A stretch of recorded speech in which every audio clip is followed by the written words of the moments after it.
happy with that, Mr. Khan? Yes, this is much better. Okay. As I understand you've been scratching up our screen with your wand, you know. But, I said you've been scratching up our screen with your wand. Yes. When we got you an electronic one. Can't afford to buy that screen. No, good. Right. I think you've already bought it, actually. All right. Good. Right. Mr. Maharaj. Thank you, Mr. Chairman. We now go to the third video, and before the third video shows the plug, installation, the habitat, and the Delta P vortex. This is how Mr. Khan describes the video.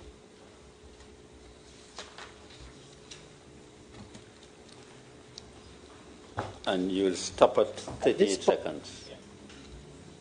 Point, as liquid was seen in the riser at berth 6, a decision was made to install the migration barriers from the top of the riser. You will notice the sea level here, and also at the moment the inflatable plug is being installed from the top of the riser down below the cut line. Okay. The plug is now being inflated to form a positive seal to facilitate installation of the habitat and create a dry environment.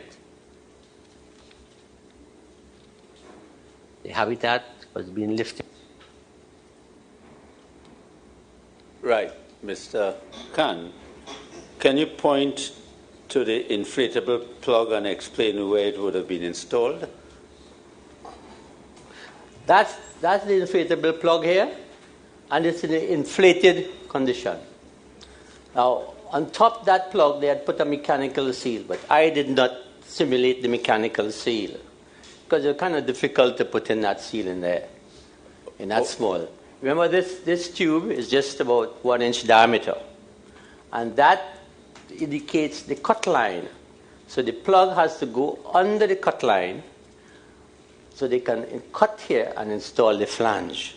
And then they will remove the top section of the riser, which was bad. Okay? Okay. When the plug is put in at berth 6, is the flange already fitted at 5? Yes, that is what I understand. The flange was at berth 5 installed. Right. But the carber testing hadn't taken place, or had it? No, the carber testing did not take place as Right. yet. So at that stage, once you're putting in the plug at this end with the flange sealed at berth 5, the effect of putting this plug in at this stage is to freeze effectively the condition of the pipe at that point in time. Yes. Right. So, and it remained in that state until either you open the flange at 5 or you remove the plug at 6. That's correct. Right. So, at that point in time, it is frozen in time, and it would stay that way until you did one of those two things. Yes, sir. Thank you. Right. Could we play and stop at 1.21? The habitat was being lifted by the crane and placed over the riser. The habitat was at this time being flooded with water, and we can see the water level rising in the habitat and filling the habitat. Good. Is that we stop there? Also, we can see the insulation of the manometer, which records the pressure within the habitat when the habitat. Okay. So we are seeing here the plug, the habitat. You want to point? Yes, the plug. Hold on. What happened to this? Okay. That's the plug there. The habitat. The habitat is there. Which is not yet pressurized. Not yet pressurized because there is water filled up inside here. Right. And that's the stove pipe. Right. The manometer is being connected here to measure, to ensure that at least there's the pressure, to verify the pressure in the habitat. And that is the compressor here with the Okay. aquarium pump. Okay. And that is the gooseneck that was removed. All right? Okay. And that is the compressor there and pushing air to really go into the habitat. Right. And when you start the compressor here, the air will pressurize the habitat and push down the water. Yeah. Okay. Where is the sea level? The sea level is at this point. You see here, at this Yeah. squiggly mark? That's the Right. sea level. So the sea level was below, you know. Right. The sea level, the habitat was obviously below the water level here. Right. Okay, so that's all filled with water. That's the seabed here. Yeah. Okay. Good. Play now and stop at 2.16. That is pressurized to blow the water and also facilitate work. Pressure was Pressure applied. is being applied to the habitat and the water is being displaced below the cut line. That silver strip there represents the cut line where a new flange would have to be installed to facilitate the installation of the new riser. During this time they install the flange, and the next clip you will see the habitat with the installed flange there, and we're preparing for deflation of the plug. Plug was deflated, and immediately we saw a rise and a formation of a vortex, ensuring a lot of air being supplied by the compressor. Just do that again. Just go back. Sorry, just go back a few seconds. Plug was deflated, and immediately we saw a rise and a formation of a vortex, ensuring a lot of air being supplied by the. So we just saw the deflation of the plug and the formation of the delta P vortex. This was the vortex in which the men would have been sucked into the pipeline. Am I correct, Mr. Khan? That's correct, yeah. And is it possible for you to point to the vortex on the screen? That's the vortex here. Yeah. And that line you're seeing down there, like, you know, sometimes you look up in the sky and they talk about a tornado. That's the vortex, and that's a column of air being sucked in there. Yeah. And does it swirl like it does It if we swirls see around. one You on can land? see the swirling around there. Yes. You could show it a little above it, just show it swirling around. If you could have run the video slowly for that point, then you could see it in a Run it better way. slowly. Just go back again a few seconds, if you would, please. Just go back away. Right, so Install flange there, and the preparing install for flange. deflation of the plug. The plug here, see the plug Was is inflated very deflated, quickly. and immediately we saw a rise and a formation of a vortex, ensuring a lot of air being supplied by the compressor, and also all loose impediments were sucked into the riser at that particular point. When the system started to stabilize, the compressor pushed back down the water into the habitat, creating a full dry atmosphere once more. So the pressure on the inside of the pipe, together that had been released by the removal of the plug, together with the compressor pushing down, and the vacuum that you told us about earlier between the plug and the fluid, all of those things came together. Together, in yeah. effect. And propel the plug inside. Yes. Yeah. You had a force on top of the plug and a vacuum underneath. So you had So a it's a- sucking and a pushing. A sucking and a pushing. Wow.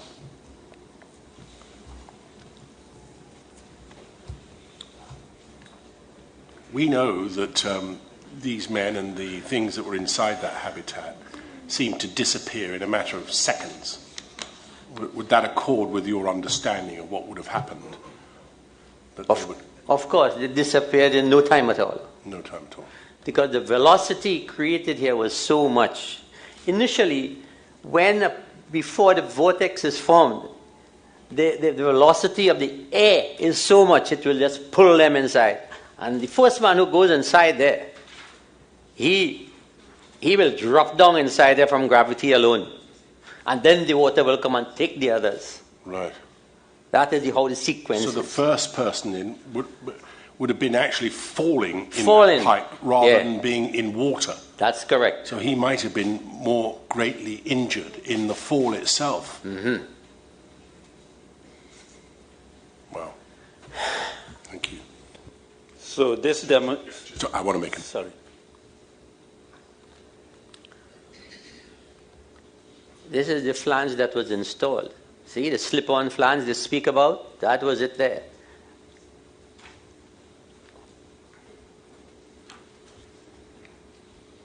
Remember, this is below water now. Yeah. All here is filled with water around. Yes, thank you. So this demonstrated the system has stabilized. The compressor has now pushed back the water out of the habitat. And the last image we saw on the screen demonstrated the habitat is now dry and there is no water in the habitat. So I want to ask you something.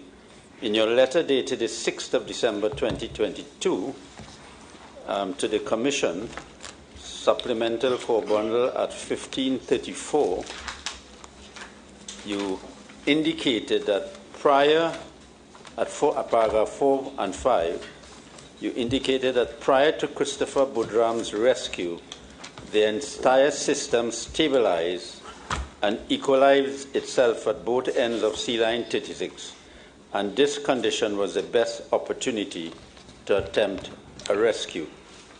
Correct? That's correct. We heard from a witness yesterday, Mr. Donovan, who said that even though this was stabilized, there was still a secondary risk of a delta P. What do you have to say about that? Mr. Chairman, before I answer that question, there are some terminologies here I want to clarify. All right. Well, you're And right. those terminologies are used loosely in this commission. And I need to clarify that. And you might rephrase that question. Okay. Are you about to tell me off? Yes. Yeah. Right, okay.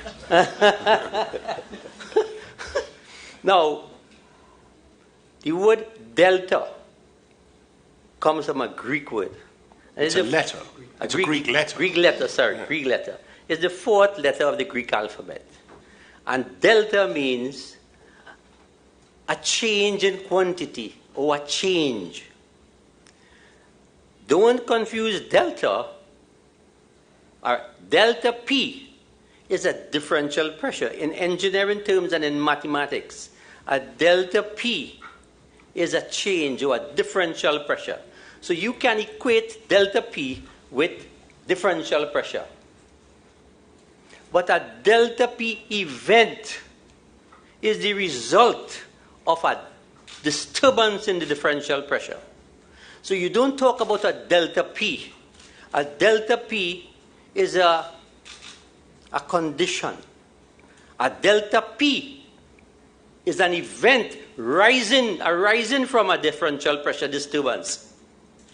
So you cannot, a delta P, if you stand up outside your tank that supplies propane gas to your stove, the tank and you outside, there's a differential pressure there. There's not a differential pressure. There's one here. There's right There's here. a tank there which has got air pressurized. Of course, there's inside a that differential pressure there. Right. But it's not a delta P event. If I puncture a hole in that tank, then I will activate a delta P event. So this delta P cannot stand by itself, for your question. You have to state whether it's a delta P event that will occur inside there. Okay? So, could you repeat Suitably that question admonished. Sorry? Suitably admonished. Could you Yes, repeat Mr. that Khan. question, sir? So Mr. Khan, I think I'll have to rephrase the question. So, Mr. Khan, the system becoming static, stabilized, in order for the system to have a delta P, something has to happen. No, a delta P event. Yeah, for a delta P event, something has to happen. That's correct. Yeah. A delta P is existing all over the place. When you're in an aircraft, you have a delta P because there's a differential pressure inside of the aircraft to the outside. There's a delta P. But there isn't a delta P event. Something has to happen. To Before, activate. act inside the plane or outside the plane. You could shoot their arm. A terrorist could shoot at the glass and cause a delta P event. Not a delta P. The delta P is already existing. So you could shoot the aircraft. Or if the aircraft has a fault in the doors, the door could blow off. And then it creates a delta P event. So we have to distinguish a delta P, differential pressure, and a delta P event. They're very closely related. Yes, I think it is well explained. Thanks for the information. Yes, sir. So in relation to what Mr. Donovan said yesterday, the system being stabilized, would you agree, would you say that would have been, you maintain saying that would have been the best time to effect a rescue of the men in the pipeline? That's correct. When the system has stabilized, there was a differential pressure there. But there was no differential pressure event. There was no delta P event. Something has to take place before a delta P event is initiated. And you would have known that after Budram came out of the pipeline, Michael Kurban went into the pipeline to try to rescue you. You're aware of that? Yes, I am aware of that. And that would, so someone going into the pipeline to effect a rescue would not activate a delta P No. event? No. But if I opened the flange at berth 5, if I opened the flange at berth 5, could that create the delta P event?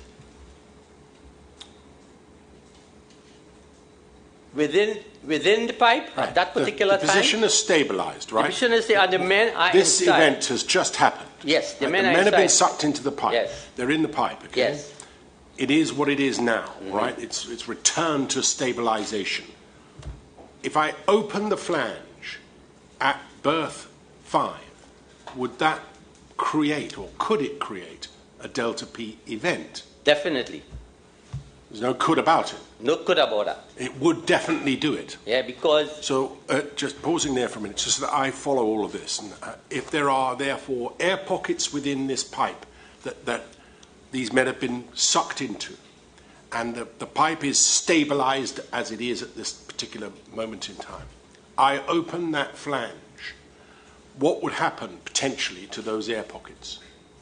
the air pockets will just move around. They'd move. They'll move. Right. Right. So what air they might have had to breathe in might have been lost to them. Could have been lost Yeah. and could have remained, shifted a bit, but they could still have air. They might do, they might not. They may or may not. Yes, right. It's according to the size of the air pocket. Right. But the key here is that something needs to happen to create the event. Yes, yes. That's the point you've been Yes. labouring That's about. the point the I'm existence of delta Yes. P and the event that triggers it. So that even if there was a latent delta P within the pipe after stabilization, even if there were, something would have to happen to trigger it. For example, removing the flange at berth 5. Or shutting down the compressor. Well, I was going to come to that because Okay, sorry. something I've been has exercised me before. See, the alternative is, if you leave that end, leave 5 as it is, if you decide that actually what we're going to do is to put fit the riser onto the rising pipe, fix the new piece of riser, take it above sea level, and then remove the hyperbaric chamber with all the pressure that brings to bear, that equally could be an event that would cause delta P. That's correct, sir. If there was an existing latent delta P. So, the long and the short of that is this, is that whilst it remains stable, delta P or not, it was stable, with the pressure being applied at one end by the habitat and the other end being sealed by the flange. That was a time in which to effect a rescue, if there was to be one. Correct? Yes, sir. If you start messing with that, either end, you are likely to jeopardize the lives of the people in that pipe. That's correct. Thank you. It's correct and sad. I would venture another point. When the plug was pulled, the flange on number 5 berth was installed. And when the water rushed in there, it compressed the air on that side. Right.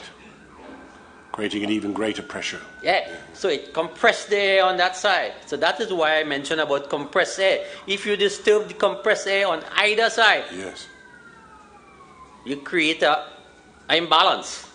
Yes, and the imbalance might be either compressed air, as is in that tank at the moment, or a vacuum where there is a lack of air.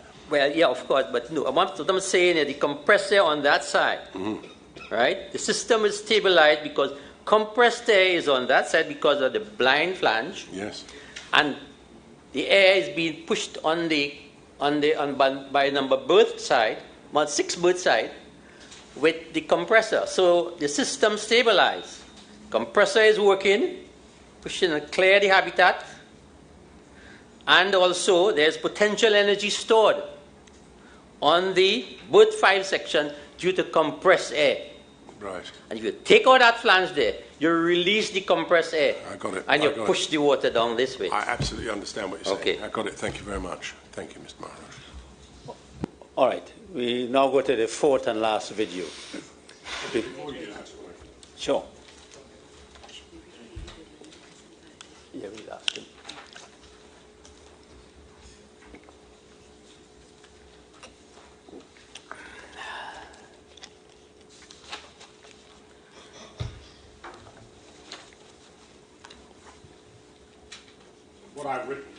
What I've written is that the removal of the flange at 5 or the compressor at 6 would destabilize the pipeline. That's correct. Thank you very much. Wouldn't destabilize the conditions in the pipeline? Would destabilize, not the pipeline, it would destabilize the conditions in the pipeline. That's my shorthand. Okay, good. I don't, the pipe is going to stay as it is. Yes, I get that. Okay.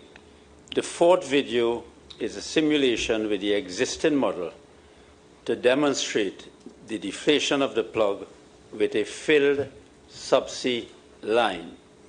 The 4th video, Mr. Khan has labeled this video as inflated plug with line filled. I will first ask for the video to be played and to be stopped at 12 seconds. Just before you do that, sorry, just before you do it, so I understand. This is now the line completely filled with fluid. Or bar some small beyond the elbow there.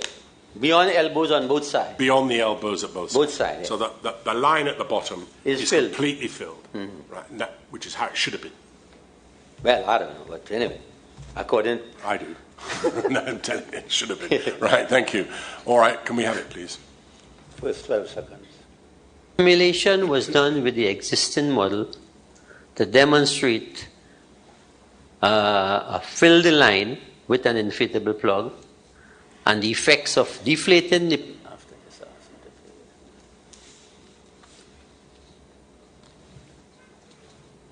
right. Would you like to point out the dry habitat and the fill line and the plug? That's the dry habitat there. Okay? Mm-hmm. And the men could be working inside there at the moment. Okay? Mm-hmm. And that's the water level. Right? Well, the habitat is pressurized. Okay? Yes. And the men could be working inside there. Mm-hmm. That's the inflated plug. That that little section you see there. Yep. Yeah. That's the inflated plug. And there is a gap here, right? A gaseous gap Below the plug. that, yeah. And also you could have that, or you could have the water level here. You could have the water level here. Anywhere You along can't there. have it. You can't have it here. Right. So, if the water level is, if you take out the ullage and it comes to this level, you still have a gap here. You still have a gaseous gap. Yeah. But It's small. the line is filled right through. And if you deflate that plug, the water will rise very slowly, very quickly up to a certain level here, but it will not rise to the section where you could cause a problem with the people inside the habitat. Right. Show us the plug. Okay. So would we play it up to 1.16? Plug at that particular time. Here we see the line filled with liquid up to a certain point there. The compressor is installed on the right to pressurize the habitat. The inflatable plug is inflated, and the men are inside the chamber in a dry environment working.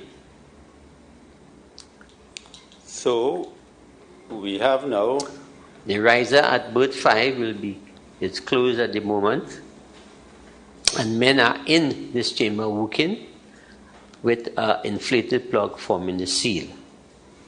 We will inflate the plug. We will deflate the plug now, and once it's deflated, they'll see no effect of the pressurized chamber. The men are still floating around with no vortex being formed, and the plug is deflated. good, so it'd be correct to say that with the fill line, there would have been no gaseous void or latent differential pressure hazard. No, there could be a gaseous void under the plug, but the size of the gaseous void will be small. Yeah. Would be Small. small. Even if it was all the way down to the elbow. Even it is way down to the elbow, because that length would be about 16 feet. Yeah. And So, the important thing is here that even though the plug is deflated, there will be no condition to establish a flow. No. because we did not see a vortex. Yeah, there was no condition to establish a flow. And you must have a flow for a vortex to form and perpetuate itself. Perpetuate. Because it's a vortex which will cause the men to be sucked in. Yeah. It's come like a tornado, which is a reverse vortex. Yeah. Can you just so that we can be sure, can you point out on this part of the video the deflative plug? Look, the deflated plug, yeah, that blue little thing That's the inside there. deflated plug. Yeah.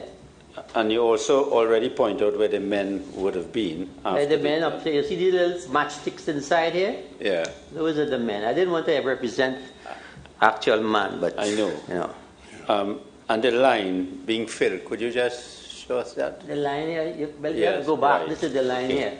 Okay. You have to go back a bit. Yeah. Well, let's just watch the whole of that video again. Yes, you just wrote it. I just want to ask him one question before we. Do you agree whether it was 300 barrels of fuel oil from the underwater pipeline was removed, or over 1,000 barrels, 1,052 removed? There would have still been a latent delta P hazard. That's correct, because I want to explain that a little more. Yeah. When I did my report, I knew nothing about the extent of content removed from the line.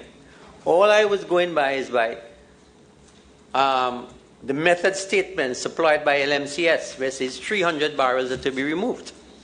And if 300 barrels are removed, my calculations show that there'll be a continuous air gap at the bottom of the line. Right. And if 300 barrels removed, when you have, my calculations show there was a gap of 7 inches or 8 inches of airspace along the line, if you look at my drawings. But if more was removed, or more was actually removed, then that gaseous void becomes larger. Makes it worse. It makes it worse, yeah. But on any view, 300 barrels was way too much. Yeah, it was way too much. Because if you look at it, I always say there was an anomaly in the statement where he says you want an ullage of 30 feet, and 30 feet is equivalent to about 20-something odd barrels. Yes. You see? You know, one foot of that 30-inch pipe is equivalent to 0.82 of a barrel. 1 foot of that pipe. 1 foot equals how much? 0.82 of a barrel.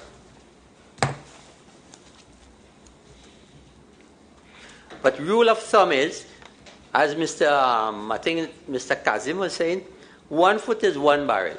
Yeah. You know, as a rule of thumb. You know. Yes. But when you do the actual calculation, It's about 8 point. That's what yeah, I. 0.82, based on the thickness of the pipe of 3/8 of an inch thick.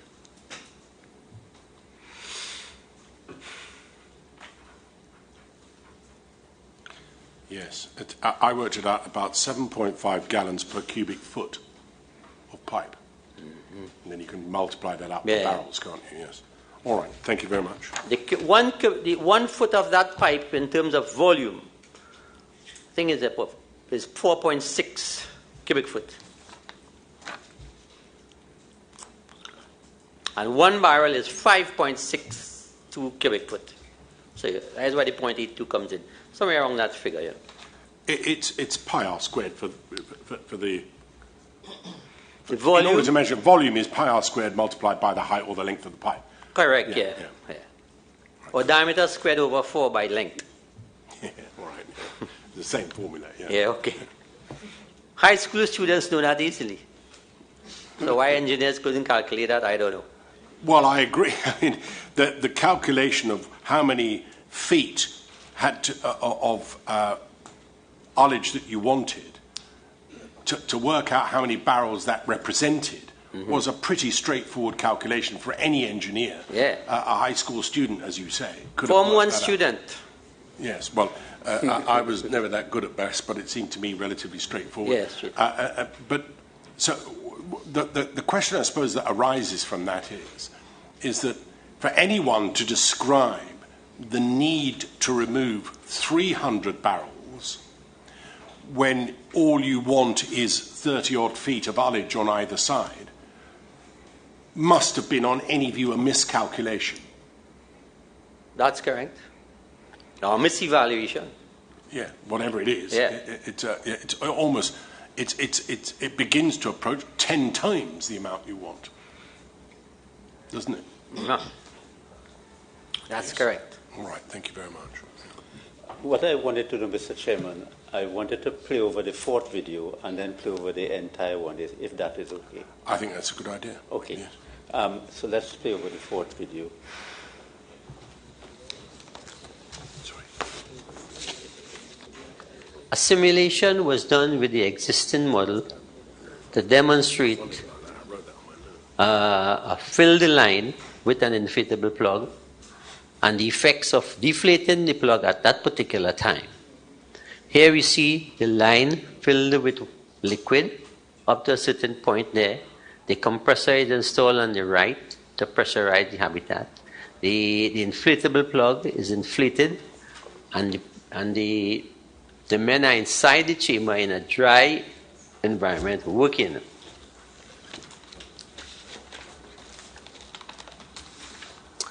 The riser at berth 5 it's closed at the moment, and men are in this chamber working with an inflated plug forming the seal. We will inflate the plug.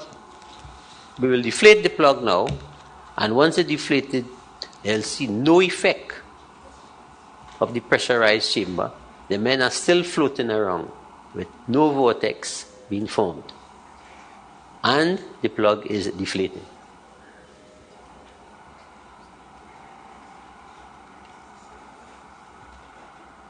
Okay.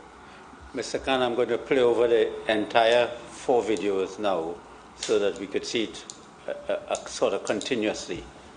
So I'm just telling you what we are going to do. So you probably look at it too, because we after that you'll be sort of question on it. Much obliged. Thank you. Do take a seat. Yeah. This picture shows an overview of berth 6 offshore, where the incident occurred. Depth in this area is approximately 60 feet, with riser pipes coming up from the sea bed. Here we see the actual configuration of the top side of the 30-inch diameter sea line number 36, into which the golfers were engulfed. We see the top bolted flange of the riser mating with a long radius elbow through which the product is pumped. The flange at the top of the riser is approximately 5 feet above sea water. This long radius elbow was removed to facilitate maintenance work on the said sea line.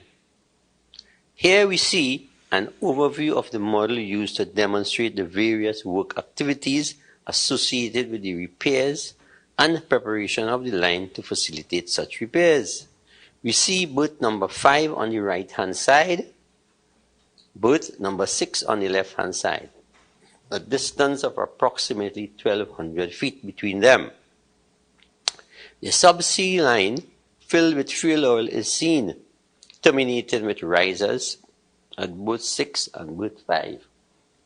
We also see the model habitat with a compressor on a floating barge. A 50-gallon tank container is also seen, filled with water to simulate the actual ocean, and a riser at number 6 berth, into which the divers were engulfed.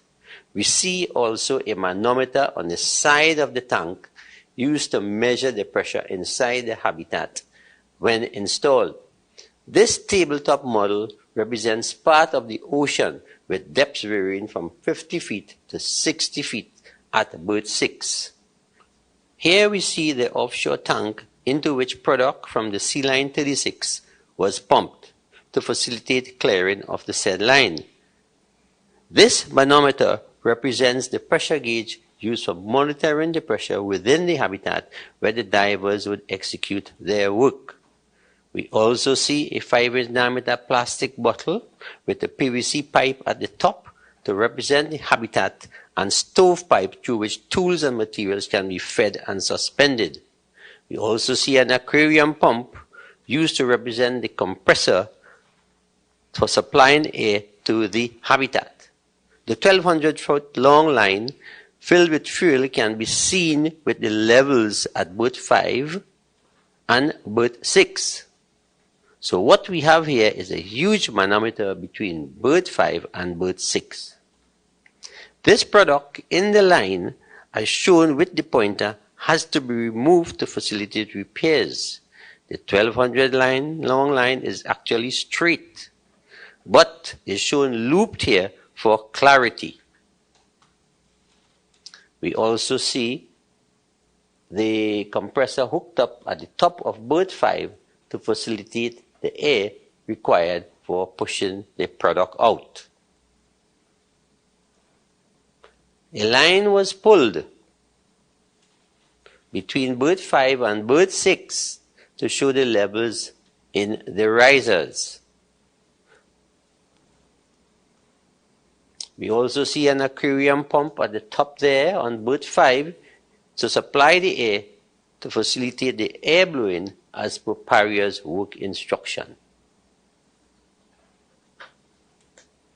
This line diagram shows the piping configuration from berth 5 to berth 6 to facilitate air blowing using a compressor at berth 5 to displace the subsea line contents to the offshore tank 111 as shown in the line diagram, drawing 1.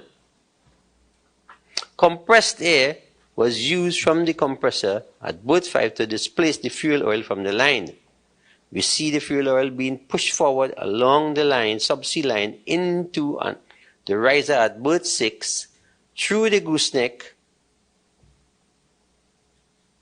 and onto through line 66 onto the offshore tankage.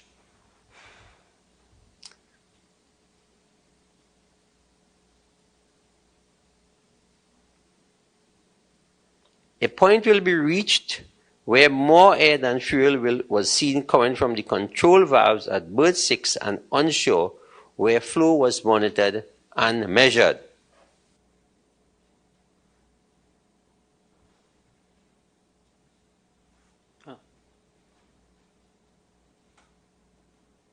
As Phase 1 air blowing was not capable of displacing all the product in the line, Phase 2 air blowing using a 6-inch diameter dip hose at berth 6 was done. Drawings showing the line diagram with dip hose at berth 6 and an expanded view of the modified blind flange at berth 6 to accommodate the dip hose and inspection port can be seen. A modified blind flange was used to accommodate the 6-inch dip hose at berth 6.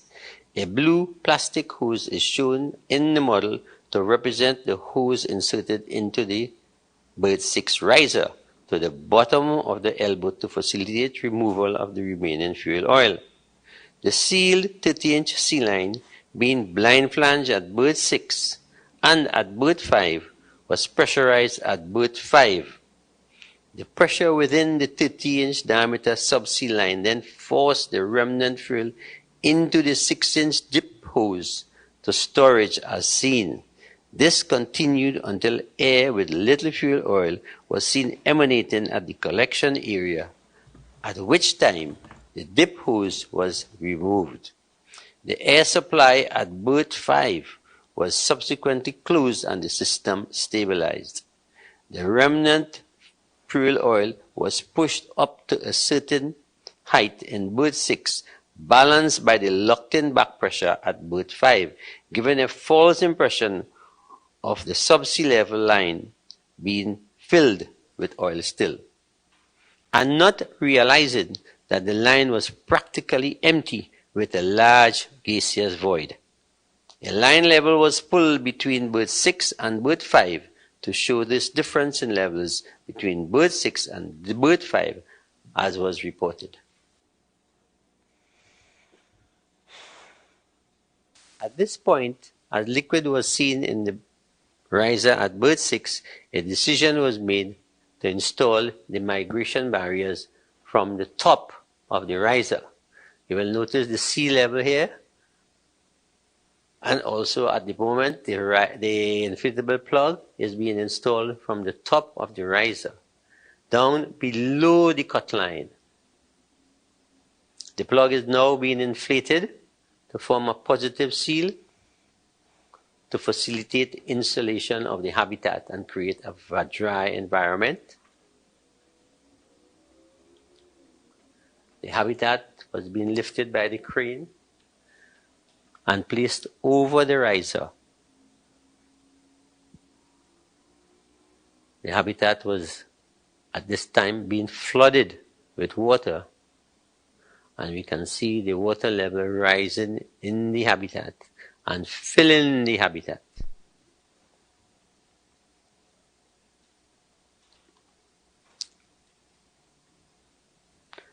Also, we can see the insulation of the manometer, which records the pressure within the habitat when the habitat is pressurized to blow the water and also facilitate work.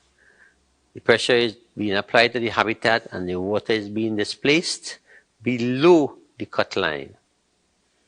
That silver strip there represents the cut line, where a new flange would have to be installed to facilitate the insulation of the new riser.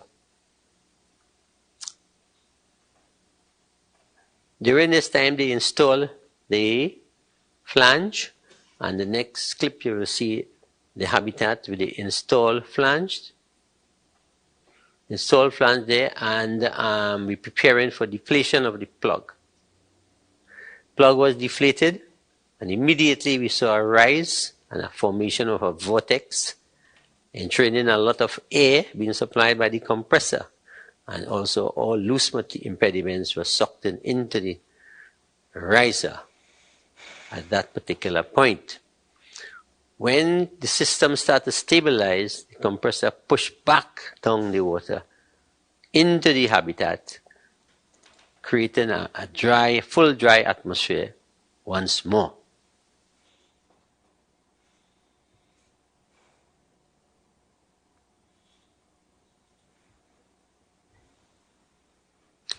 A simulation was done with the existing model to demonstrate fill the line with an inflatable plug and the effects of deflating the plug at that particular time. Here we see the line filled with liquid up to a certain point there. The compressor is installed on the right to pressurize the habitat. The inflatable plug is inflated and the men are inside the chamber in a dry environment working.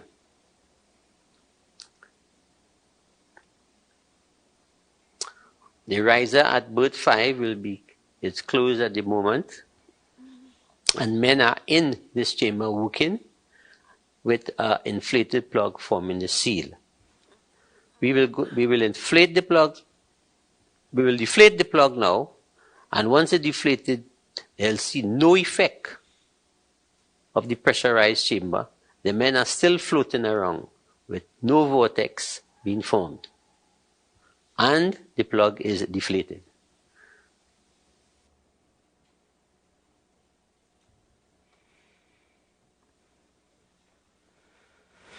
Thank you very much indeed. I want to express my gratitude, first of all, for the models that you produce so that we can understand it much more clearly. I'm really grateful for that. Whatever else may come in the moment by others, for my part, it has certainly assisted me in understanding the dynamics that take place in a pipe. A couple of questions arise, please. First of all, are you able to guess, which is what I suspect it would be, how much water would have been sucked into the pipe once that vortex was created? I can venture a guess, but I didn't do any calculation. No. I calculated the kind of rate at which the volume will be sucked. The rate of the contents will be sucked in. I think it's 514 gallons per second. Right? So you're talking about a lot of gallons there. Per second? 540 gallons per second? Yeah. But is that contingent? No. That will start at that figure, yeah, and then slowly decrease. Right. So reduce to zero when the vortex stops. Of course. I could not measure how long the vortex take to perpetuate and to stop. The duration of the vortex, I could not calculate that. I did not know the time, and it wasn't timed. But I know the system stabilized. Yes, because you can and see quite that. quickly. Quite quickly. Yes. Everything happened in a flash, Yeah. Because the guys on the monitoring camera say all of a sudden it's a splash. Yes. And that was the end of it. Yeah.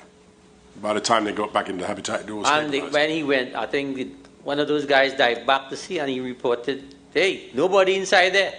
Place empty. Yeah. The other question I have is this, given that the blowing or forcing of the attempted forcing of this fluid out of the pipe in order to create the necessary ullages failed, what would you say would be the best way of doing it in order to create the necessary ullages?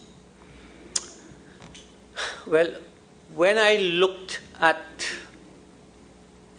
was given the job to do, they told me they will allow me to review the scope of work, the method statement of the documents that were submitted. Yes.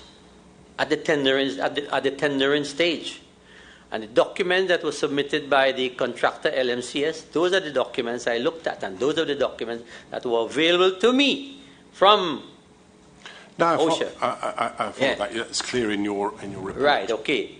And I lost my train of thought here. Yes. The question is really, given that the way in which it was done created this latent delta P condition in the pipe, how would you, let's say they got to do this again next week, right? How would you suggest they created the necessary ullage at either side without doing it that way? It's simple. So I'll explain here now. Yes. All you have to do, at least you take off you open the flange at 5 berth, or you take out the gooseneck on 5 berth, and you remove the gooseneck on 6 berth.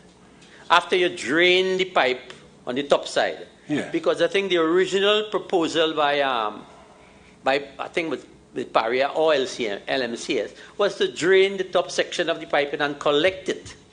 Yeah. So the top section will be drained, so then you could remove the gooseneck, the elbow on top the number 6 riser. Yes. And then if you remove that, you will see liquid right on top there.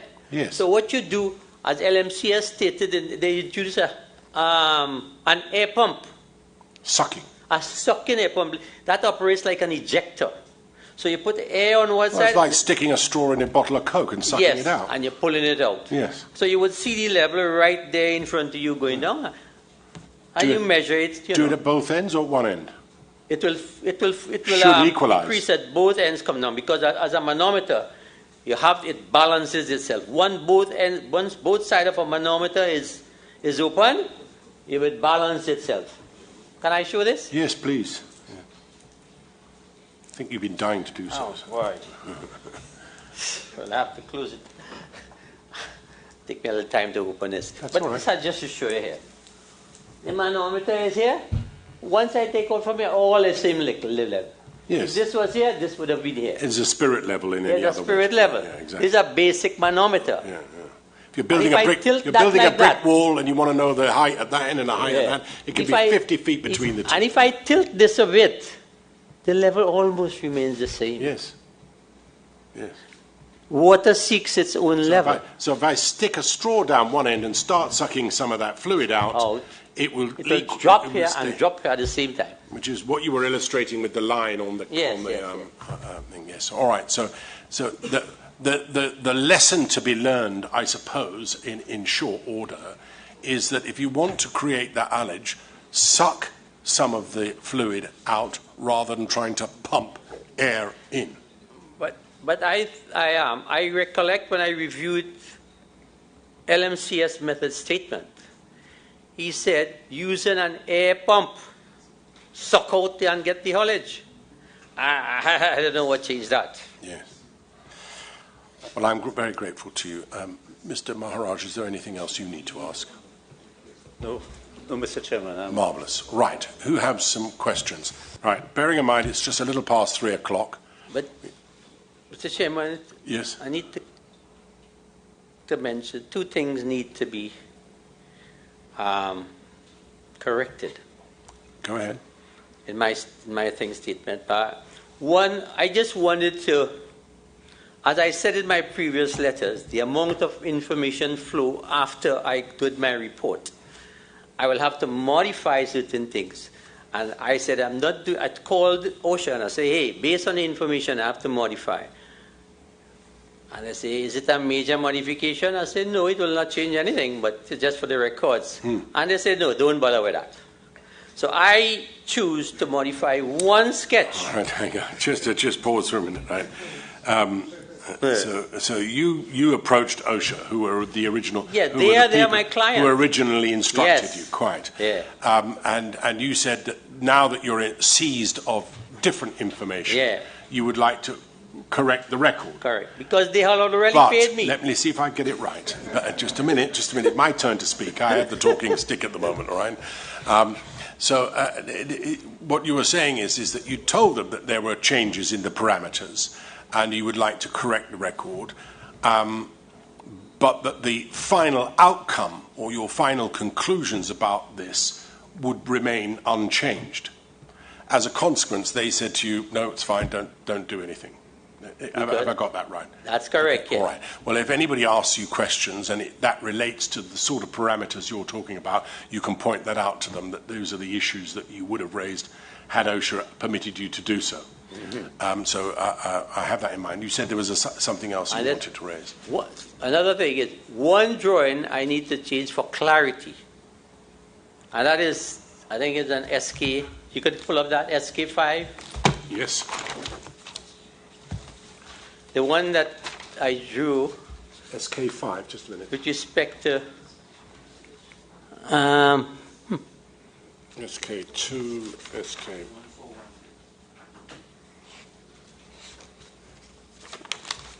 SK5, yes. where it shows that the plug is deflated, though. That's SK5. SK4 probably then. Go back one, yes. Yeah, okay. Right. This represents when the incident occurred. Pushing the plug down. Pushing the plug down. The plug was lying somewhere here, and the men were on this side. Yes. Okay? The flange was installed, so this would have been a little compressed air. And I just wanted to drop that level to this point for clarity. So this level and this level will not be the same. Right, sorry, I'm going to make my amendment. Make my amendment. You don't need to redraw the thing. That's one amendment, right? And one thing, again, in the... Just a minute, I'm making a note. Mm-hmm. The level would be lower Yes. on riser 5, on berth 5. Because Because this the would be air pressure compressed air. between the flange Yeah. and the fluid would be, the air would be compressed. Compressed, yeah. And so it would be pushing the fluid down more, trying to expand itself. Right, I get it. Yes, thank you. And one of the videos, I think it was the last one where I showed the deflation of the plug with Yes. a fill line, I said the riser was plugged. I really meant that the stovepipe was unplugged. Yeah, the stovepipe. Sorry, say that again. I haven't understood that. You said that the riser was... A riser was plugged, and when I demonstrated the condition where the line was filled, Right. and I deflated the plug. Yes. Right during the conversation, I said the riser All right. was sealed, but it's not the riser. No, it's the stovepipe, the top of the yeah. stovepipe. Yeah. In order to create the... Create the displacement so the thing could fill up. I right? got you, yes. Yeah. All right. Right. Just before anyone asks you questions, I just want to take a look at this, the plug itself. You can tell me which way up it was supposed to go. Let me just have a look.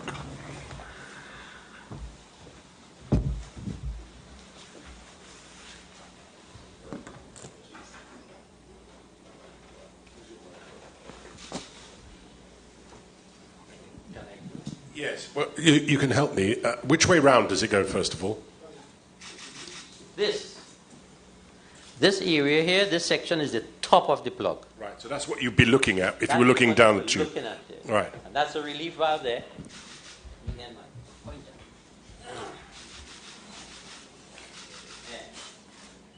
Right, everyone can see that now. You can see it. Oh, you got your stick out again, I see it. 20 to 36 inches plug. So this plug can fit a pipe that is 20 inches up to 36 inches in diameter. So at the moment, this is something less than 20 inches Less in than diameter. 20 inches. From here to here, Yes. I think it's about 18 to 19 inches from here to here. And then So you- you could shove it into a 20-inch pipe easily. And you inflate it how? You inflate it by this, through this, it is an inflation port here. Right. That's supposed to have a nipple on top, some valves on top here. Okay. So they could connect a hose here and pressurize the plug when they insert the plug into the line. So this plug is inserted into the line, deflated. And when they introduce pressure like a big balloon, it will swell up there. Yeah, like a car tire. Yes, but more like a balloon. All right. I'm not going to contradict you, trust me. All right, so, and this, was this how it came out of when you... This is how it came out from me, from here. So was the nipple ripped off? Here, Yes. that is what, sorry, my mistake here.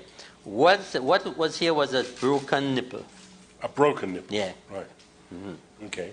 But that's where it's inflated. That is where it inflated. And to deflate it, what do you do?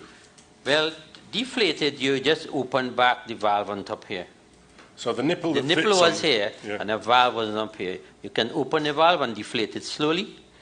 You could deflate from this area too. Unbolt that in some way? Yeah, and bolt that in some way. Yeah. Or this one here too. You can Right. deflate it from here also. Right.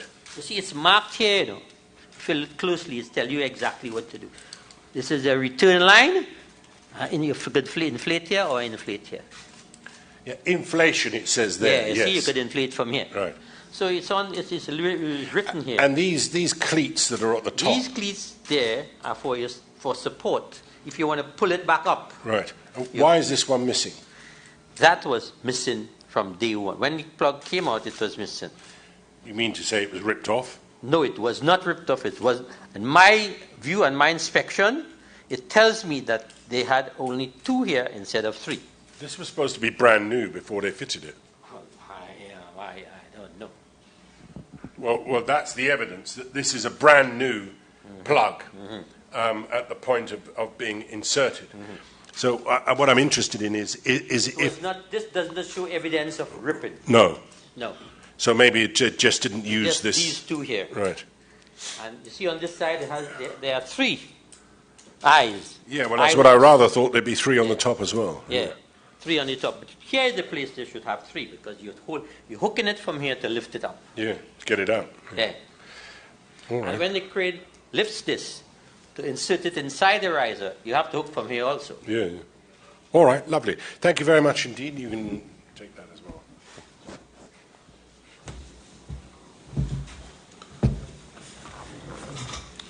All right, thank you. So who wants to ask some questions? Yes, Mr. Ramadan. Mr. Pegas, do you have any questions? No, Mr. Chairman. Right, so is it Mr. Ramadan, Ms. Maraj, and you, Mr. Mutu? Right. All right, well, we'll do it in that order, shall we? Yes. Thank you very much, Chairman. Good afternoon, sir. Thank you so much for your highlighting what is very important information for all of us. My name is Prakash Rawada. I represent the interests of the Kurban family and, of course, Aliyah, the daughter of Yusuf Henry. Do you know when it was that the plug was actually installed? Yes. Good. And do you know how long before... You want a date? No, not yet. Not yet. Do you know how long after the plug was first installed that the Delta P event occurred?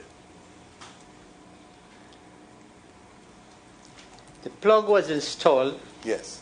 and when the habitat was installed and pressurized, Right. Yes. And do you know when the plug was first installed and when the oil and the fluids were and the contents of the pipe were actually pumped out? Phrase that question Yes, again. certainly. Please. You have told us, of course, about the pumping out of the pipe. You mean the removal of the contents? Yeah, the removal of the contents. Yeah. And That happened before the installation of absolutely. And do you know the date that occurred? It's on page 1536D. Yes. the plug? I can't remember. There's the a date. schedule showing several dates. Yeah. Thank you. In terms of you've told us now at berth 5, there was a flange, a secure flange, that was placed after the fluids were pumped out. No. On berth 5, Yes. the flange was installed to facilitate the air blowing. Thank you. And then sealed off, of course. Well, a blind flange Yes. is a sealed. Right? But on that blind flange, you had a nipple Yes. and a small valve through which compressed air was introduced Thank you so to much. pump the stuff out, Thank you very much. to blow the stuff out. Yes. But would you tell us then, you told us about a CARBA testing. Mm-hmm. What is that and what was the consequence of that? Really? Are we not established what the carpet test is now? Well, with all due respect, Chairman, when I had first asked about whether there was for instance, an opening of a valve or so, I was told that there was no such removal of any air pressure within at berth 5. Carber test is just going to test the integrity of the weld Yes. that has been put together. Yes. Was there any removal of any air pressure during any event before the incident on the 25th at berth 5? As I recall, I think they went to do the Carber testing. Yes. I look at the chronology, as somebody Yes. had a chronology on this on site. Yes. And they It was about they it. said that they wanted to do the Carber test, which is a pressure test to test the integrity of the well, on berth 6. Yes. And for some reason it was done, and they went across and did it on berth 5. Thank and you. to do that test, you had to remove the flange. Thank you. So there was So you depressurized. depressured the Thank you. system on that side, because at that particular time there was a locked-in pressure there. Yes. And because of the fluid, as a result of the angle that you've described to us, that would have created a suction below the plug. No, not at the angle so much, but Well, the pressure drop on berth 5 yes. would have caused the liquid on berth 6 to come down a little. Yes. And obviously, that is sealed, so you would create a small vacuum there. It would have created a vacuum. And as you've told Mr. Mirage, that would have ensured to some level that the delta P event would have been more aggressive. Is that That's accurate? correct. Yes. And in fact, not just more aggressive, but more likely, because you've created now another force, in addition to the air pressure from the chamber itself. Well, it's not more likely, but it will be more aggressive. More aggressive. Thank you so much. You appreciate that in the oil industry, the main part of its function really is about pumping. And therefore, the issue of delta P is a most live one. Isn't that correct? Differential pressures. As I mentioned before, Yes. we have to be very careful with respect to using the terms delta P, differential pressure, and a Yes. delta P event. Yes. Right? All systems, as the chairman said, there's a delta P right there. Absolutely. So the point being, this is one of the very clear, it's obvious to me, and I'm sure obvious to many, but maybe not obvious to others, Yeah. that in terms of a refinery environment or like at Paria, the essence of the science of their business is about pumping. It's a major part of the refinery Thank business, pumping and moving of fluids from A to B. And you would expect, of course, that the professionals there, including management, should have some idea about delta P, as you have so easily explained to us today, that it should have some of that knowledge at least. Yeah, that's a common knowledge It among should be. engineers in the refinery It should industry. be. Differential pressure is always there. Absolutely. And of course, you would appreciate a senior person like Mr. Way not knowing about differential pressure to be a bit surprising, wouldn't it? Yes. Thank you. And including the general manager to not understand or know about differential pressure to be a bit surprising equally. Yes? Yes. Thank you so much. So, now that you have told us that the pipe... So, Mr. Chairman. Mr. Chairman, I'm sorry to intervene in my friend's cross-examination, but the questions he's putting to the witness are premised on the fact that neither Mr. Way nor Mr. Mohammed had any knowledge of differential pressure. And that's not the evidence. So I'm objecting to the questions on that basis. That's not the evidence. The evidence is that Mr. Way said he did understand differential pressure. And that was after the event. Well, no, that's not quite how it works. I think he recognized that he didn't appreciate that the differential pressure was an issue in relation to this particular job, but he understood what differential pressure was. Thank you. I'm grateful for the... And thank you, Mr. Still Mr. Mutu. Mutu. Yes. You would understand, sir, Mr. Khan, that the very idea of pumping out that pipe, the fluids from that pipe, would have created that environment for differential pressure and certainly for a possible differential pressure delta P event. Yes. Thank you. That's a point. Thank you so much, Mr. Chairman and Mr. Mutu. Now, in terms of the volume of air and the volume of fluid that would have been in that pipe after the event on the 25th, or from the evening of the 25th, that knowledge would be very helpful to have determined how much air would have been in the pipe. Let me make it simpler. Mm-hmm. There was a moment when a decision had been taken, and when they actually pumped out the contents of the pipe to retrieve bodies. As horrible as that is what happened.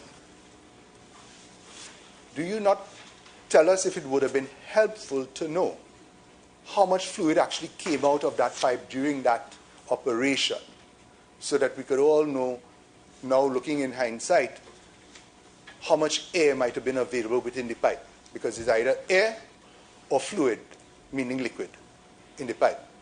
Isn't that correct? One can deduce that air. One can deduce if you're trying to remove contents from a line, you know the volume of the line. Yeah. And if you know the contents that are removed, yes, whether it's oil or water, and oil and water mix up, you will have an idea. And from that, what is not oil and water would be air. Yeah, but I'm not aware, I'm not privy to the method they used to pump the bodies out. I don't know. Okay, but the volume that comes out of the pipe will help us, or would have been able to help us, as so much air would have been in the pipe. That depends upon the technique they use to exhume the water. Forgive my lack of knowledge. Mm-hmm. What technique would have been different, or what techniques were available? If you use a pig, for instance. Yes. To remove the water from the line, after the accident, then you will see conclusively how much was removed, how much liquid was removed. I don't know if they use a pig, or they use air, or some other, or they pump water behind that. I don't know. Could you help us, for some of us who do know what a pig is in relation to this event, what is a pig? A pig is, in simplified terms, is like a plug that fits the inside of the pipe, and you push air or water behind that plug and dispel exactly what is in front of the plug. Right. So you can measure exactly what is in front of the pig. Thank you. And of course, what comes out the other end, if there is a measurement of that, that is how you would know. Yeah. Thank you so much. Yeah. Are you aware as to whether there was any effort to measure how much fluid or whatever came out? No, that was not my remit. Of course. So the most interesting part of this for us who represent the interests of the families is that when Christopher came out of the pipe, by which time, as you've told us, and to be quite clear, the pipe had stabilized. Yes. Right. And as you've told the chairman and Mr. Mirage, that you needed an event to trigger something, creating a delta P event, a trigger, correct? And you've already told us that, like, for instance, removing the flange at 5 could have caused that. Mm-hmm. Yes. A rescue with human beings going in, divers, would that have likely created a trigger sufficient to create another delta P event? Not in my opinion. Thank you. I understand that one diver went in. Yes. I don't know. Yeah. And that certainly one would have thought that, as we are building up now, that the knowledge base within an oil company of many years standing with all the professionals that they pay should have known as basic a thing as that once the event has occurred, unless you do something to trigger, the likelihood of another event happening was quite limited, isn't it? I would think that's a fair judgment. Sounds like a submission. Well, I'm asking, and he has No, answered. sounds like a submission. Well, I submit. To me, not to him. Oh, I see. Well, I've started today then. Yes. Yeah. And what we knew then, at the time when Christopher would have come out, from all that you know, was that men were still alive at that point in time, within the pipe. From what he said. Well, prior to his attempt to exit the pipe, Yes. the men were alive because the voice, the GoPro, is verification of that. Yeah. The voices are vital if you've heard them. Yeah. Yeah, much So, alive. I'm objecting to this line of questioning on the. Yes. I'm objecting to this line of questioning. Mr. Khan is an expert witness. What Mr. Ramadan is doing is that he's putting a summary or his interpretation of the evidence before the witness and asking the witness what third parties would be expected to have known or did in fact know. It's really in the domain of non-expert opinion evidence and can be of no assistance to the Commission, in my respectful submission, and ought not to be elicited as evidence. Well, he's putting various propositions. Mr. Ramadan? I do not know if we wish to change the game at this late stage. But we have been doing that throughout this inquiry. Putting things. And Well, I this think is you the- have. Yeah. Well, look, I've already made the point that dressing up a question as dressing up rather a submission as a question and trying to get a witness to agree to it isn't the appropriate way of doing it, and you know that. So please ask him questions. Save your thunder until tomorrow, when you will be addressing me on the submissions that you have to make, that can be drawn from the answers to the legitimate questions that you ask today. To see that it's inappropriate, with all due respect, I do take some umbrage at that, because I am doing what has been accepted within the Commission to put and indicate information and for him to give his opinion. And that's all I'm doing. So whether it is offensive, I apologize that it may sound like a submission. The only intent here was, this is the person who I consider to be one of the most valuable witnesses and who possibly should have assisted us even earlier so that a lot of the blank shots that would have been fired would have been saved. So all I'm asking is simply this, that at the time when Christopher came out, you said the pipeline had been stabilized, and that adventure of human beings, as you've indicated you knew, of a diver going in could not, in your view, trigger a second Delta P event, because it did not. Isn't that correct? Yeah. The perfect proof is the reality of what happened, isn't it? Yes, I would say so. Thank you. And that had a rescue been endeavored at around that time, the likelihood of saving those lives were real and germane, isn't it? You're asking my opinion as a professional? Yes. Well, I think realistically, all he can say is that if men had gone into the pipe to effect a rescue, it was unlikely that they were going to trigger any Delta P event. That is I think that's all he can say. far isn't it? superior to what I was attempting, so I will adopt that. Men attempting to rescue would be very unlikely to have triggered a Delta P event. Very unlikely. I'm so Trigger the event, to trigger the Delta P. Thank you so much, Mr. Chairman. Very grateful. Good. Yes, Ms. Maharaj. Thank you, Mr. Chair. Good afternoon, Mr. Khan. My name is Hi. Kamini Prasad Maraj, and I'm for LMCS Limited. I just have a couple questions for you.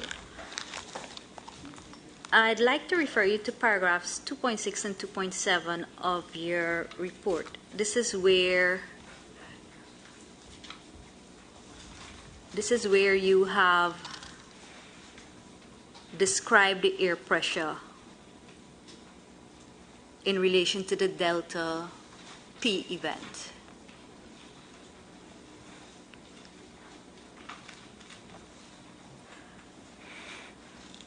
And I do have a question to ask you in relation to the plug with respect to the measurements that you have placed here. So what I would like, let me say what it is that my understanding is, and then I will ask you the question. So this plug, at the time that it was being deflated, had not fully deflated. Would that be correct? That's correct. All right. And your measurements would give us an idea as to how much was deflated. Is that correct? Yes. All right. Would you be able to describe to us how much, because we know the capacity of the diameter of the pipeline, and we know what this can be inflated up to, which is not greater than the space it's occupying. So would you be able to say how much, in a visual manner, now that we have this in front of us, how much would have been deflated, if it's a substantial amount or just a little bit? No, I said approximately 11.4 psi. Right. See, when the plug is inflated, Right. there's something called reaction force. I don't know, can you get into that? No. Huh? No. Reaction force. I don't think we need just the coefficient of friction. Just pause for a minute. I don't think that it's necessary to have an explanation on reactive force. What I think the question is after is, are you asking him to describe the size of the plug? Precisely. And I think the effect of her question is this. If you can help us, please, Mr. Khan. Once you start to deflate this plug, it having been inflated so that it's hugging the insides of this pipe.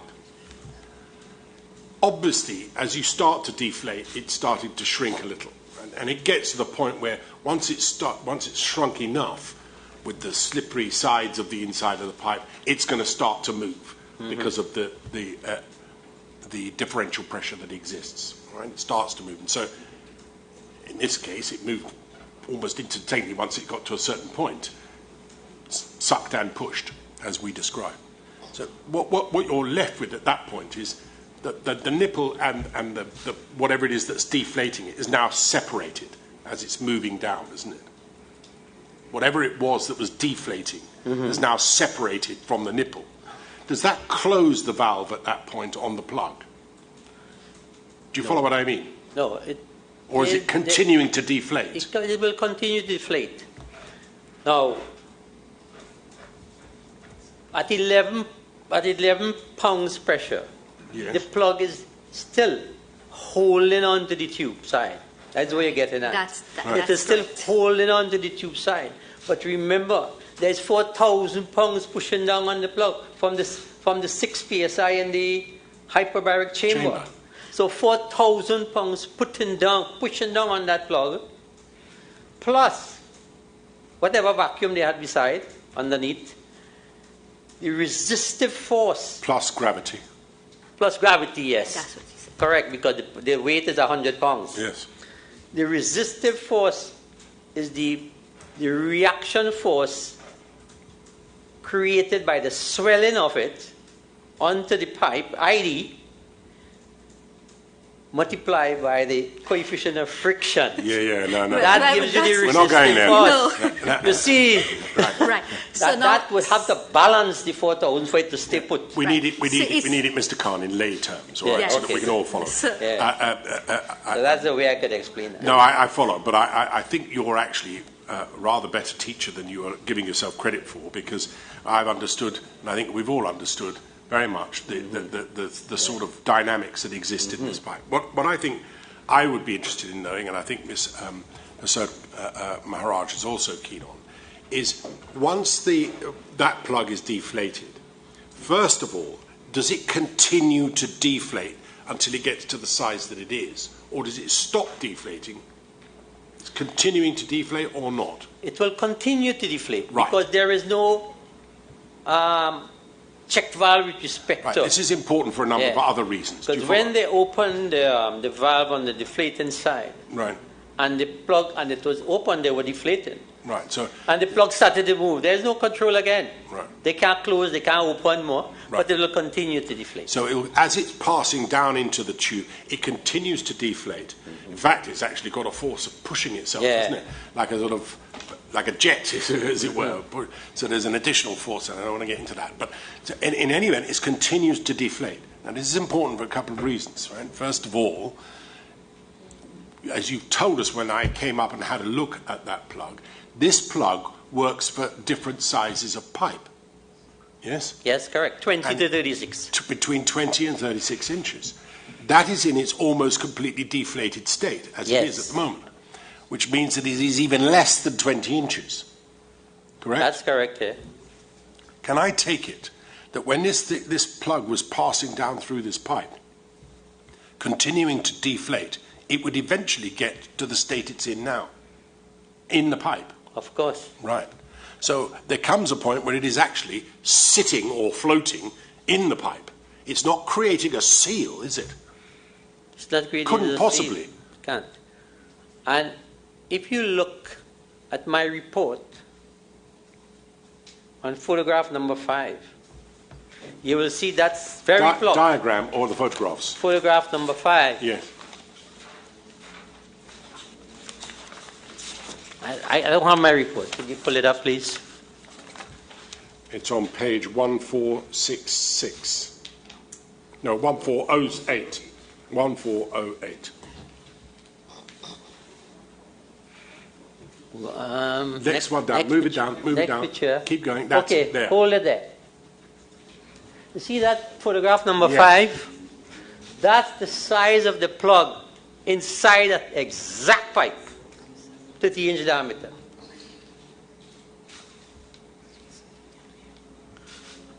Right. Yeah, you see Yeah, that pipe there? We're fine. That's We it. don't need that. That's a 30-inch diameter pipe Right. of the same size and schedule. Sure. I made it my business to do that. No, I understand. And that is the deflated plug, waiting to be inflated Yes. to test its integrity after the accident. And did you test its integrity after the accident? Yeah, go up to see the other ones. Yep. I have other pictures showing you. That's at the No, top. no, the other way. Go down again. That's Yeah, it you there. see that? Yeah. That is where the plug is inflated to 20 psi. Right. And it held for, you see the pressure gauge there? Yeah. It's 20 psi. And it's now hugging the inside of that. Hugging the entire 30-inch inside. pipe. Yes, 30-inch pipe. So And it it's held. I just did that test because OSHA wanted me to test it yeah, also, okay, I got it. to ensure the integrity of this plug is intact. It worked. It was intact. Yes. My report says there was no pressure loss. No, but when what I'm after understanding is this: is that once the delta P event occurred, this plug would have been continuing to deflate as it went into the pipe until eventually. So scroll back again, please, to where we were looking, to that picture on the right-hand side. It would have been in a similar condition to the one on the picture on the right-hand side. That's inside correct. the pipe. Inside the pipe. Inside the pipe, Inside the sorry. pipe. And the consequences of that are that there is no way that that plug could have created a seal of any kind inside the pipe. There's no way. No way. Thank you very much. Is that what you were after? Partially. There is a second Partially, part. right, okay. All There's right, a well, you second go for part the to other it. part, all Yes. right?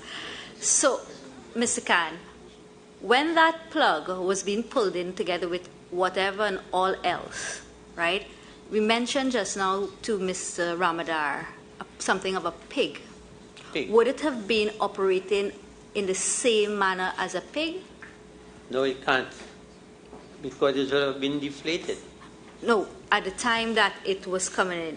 The deflation, so that's why my first question was premised on the size of the deflation. Initially, Yes. it will operate as a pig. Right.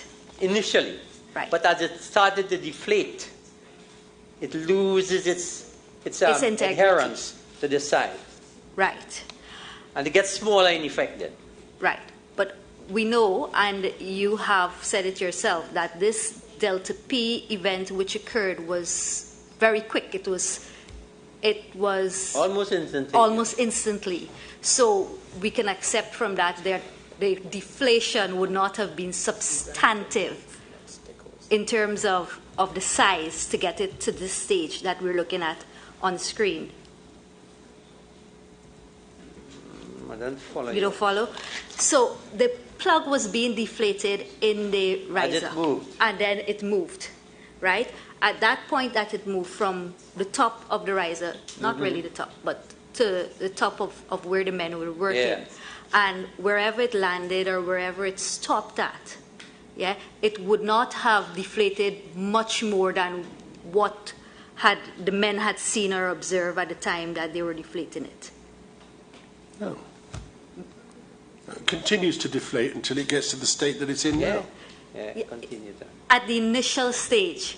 Well, we're talking split seconds. That's correct. At the So initial therefore, stage, it was hugging the pipe. right. So, and at But that it was stage, sliding. and whilst it was sliding, it was acting as a pig At the initial stage, at the yes, initial onset. stage.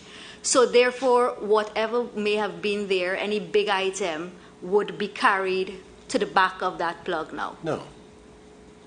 No. Yeah, well, I don't know what type of item you're talking about. I don't expect the pipe to have any big items while in service. Yeah, certainly. Certainly. Like Yeah. what? What would have been on the other side of the plug? Nothing, and that's the point, please. That whatever was there would have been moved, if ever there was anything in that line, please. Yeah, well, there was oil in it. The little third bit. part of this question in relation to the Delta P Yeah. event occurring was Well, the first never. we know that equipment or tools, persons were pulled in, and diving apparels were pulled in. Is it possible that air, because we know that there was air pressure into the chamber, yes? Is it possible that air was also sucked into the pipe in this event? That is what I said in the vortex. Yeah. For a vortex to originate and a vortex to perpetuate, Right, it needs air, right. right? And that tube that's coming out in the vortex, that's the air. That's So the that would air have that been- is circulated inside That would have there. been breathable air. Of course, because it's air from the compressor. Yeah. It is air from the compressor. So that is breathable air. That will be sucked in with the vortex. Correct. With the water. With the people. water. And the water. And the people and all the tools Yeah, and everything everybody else. inside there, Sucked go in on. everything. Air, water, people, everything. Yes. It was sucked in spanners too. Yeah, everything. Yeah, Yeah. everything. So that was a tremendous force.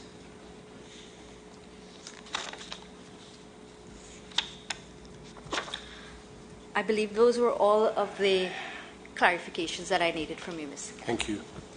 Yes. Is it Mr. Matu? You're going to ask the question, sorry. Can I ask you how long you think you'll be? Depends on the answers, but Well, it always does, but maybe about 20 to 25 minutes, should we take a 5-minute break? if that's Let's take a convenient. 5-minute break.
Right.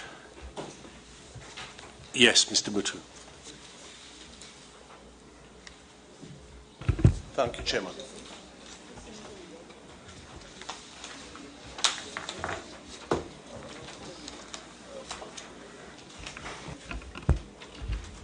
May I begin?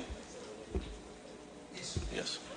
Good afternoon, Mr. Khan. My name is Jason Mutu, and I represent the interests of Paria. I have a few questions for you. Just by way of preliminary inquiry, how long did it take you to prepare this report?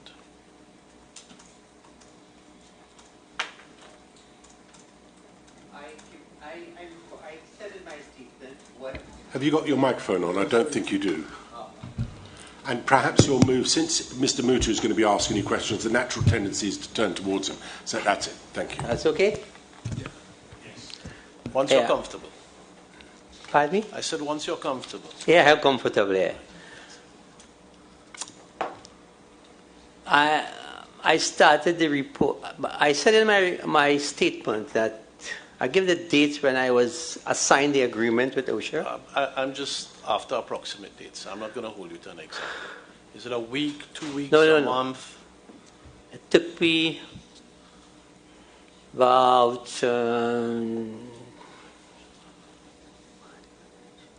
maybe about 3 months. Okay. And 3 to 4 months. Yeah. right. And on my reading of the report, the analysis is quite thorough. So apart from the actual preparation of the report, the analysis that you've done in the report, would it be fair to say that that would have taken a substantial period of time as well? And if so, what that? The entire report duration Yes. encompassed investigation, review of documents, talking to OSHA, visiting the site, Yes. doing my calculations, and everything was gelled together and issued the report. Okay. And in a best case scenario, if you had nothing else occupying your time, and you were to focus on the preparation of this report exclusively, how long would it take you? This would have been dependent upon the timely issuance of information I requested from OSHA. Assuming you had all the information. So you had all the information, and OSHA came to you and said, Mr. Khan, this is a complete package, undertake an analysis for us, and prepare this report. Well, how long That's would a the hypothetical question. Yeah, it is. But how long would the analysis have taken? Because it's quite, at least When you to say me- analysis is different from discussions, and Yes. so you're talking about the entire report in its entirety, Yes, the analysis and the findings. findings and Yes. review of all it. Well, as I said, it depends upon how much documentation were given to me. So I cannot quantify. Well, as you said... What I would say, maybe within the same period, I suppose. Okay, 3 months. Yeah. Okay, fair enough. You are aware of the use of work permit systems in the oil and gas industry in Trinidad and Tobago, aren't you? Well, I have an idea, Yes. but I don't know. Different companies have different rules and regulations with respect to permits. I don't know which one you're talking about. I'll come to that in a minute. All right. Good. But you are aware that the use of work permits is a fairly common feature in the oil and gas industry for the execution of Is that fairly? It's common. Very good. Yeah. Okay. Yes, Yeah. it's common. Yeah. And would you agree with me that despite the variations that different companies may have in their work permit procedure, that it's fairly standard industry practice that where a work permit system exists, crucial aspects of work are not expected to be undertaken or executed unless they are the subject of a work permit? Can you really answer that? I would think Well, that. can you answer that question? But, pardon me, sir? Do you think you're able to answer that question? Do you think you're I want to. Could you rephrase that question? we've already established that you are of the view that the use of work permits fairly standard in the industry, and you've told me that the procedure may vary from company to company. What I'm asking you is, notwithstanding the variations in the procedure, and given your industry knowledge about the use of work permits, would you accept that where crucial aspects of work are to be undertaken, those aspects of work are to be the subject of a work permit, specified in a work permit? For each individual one, you should have a work permit for each individual major activity. Good. Okay, good. Now, you have told us in your report at paragraph 3.4.1 that the removal of the mechanical seal and the inflatable plug were crucial aspects of the work. Yes? That, in my opinion, they were. Yes. And based on your industry knowledge and experience, would you therefore agree with me that for a contractor, let's be specific, in your experience, for LMCS to undertake or embark upon the removal of the inflatable or mechanical plug on the 25th of February, a work permit would have been necessary in respect of that item of work?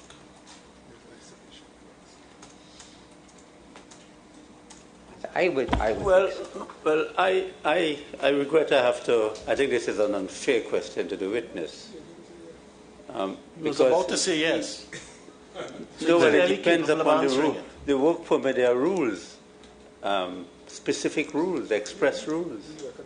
And I think he came here as an expert in a certain field, not an expert in work permits. Well, and he came as an expert in a particular field.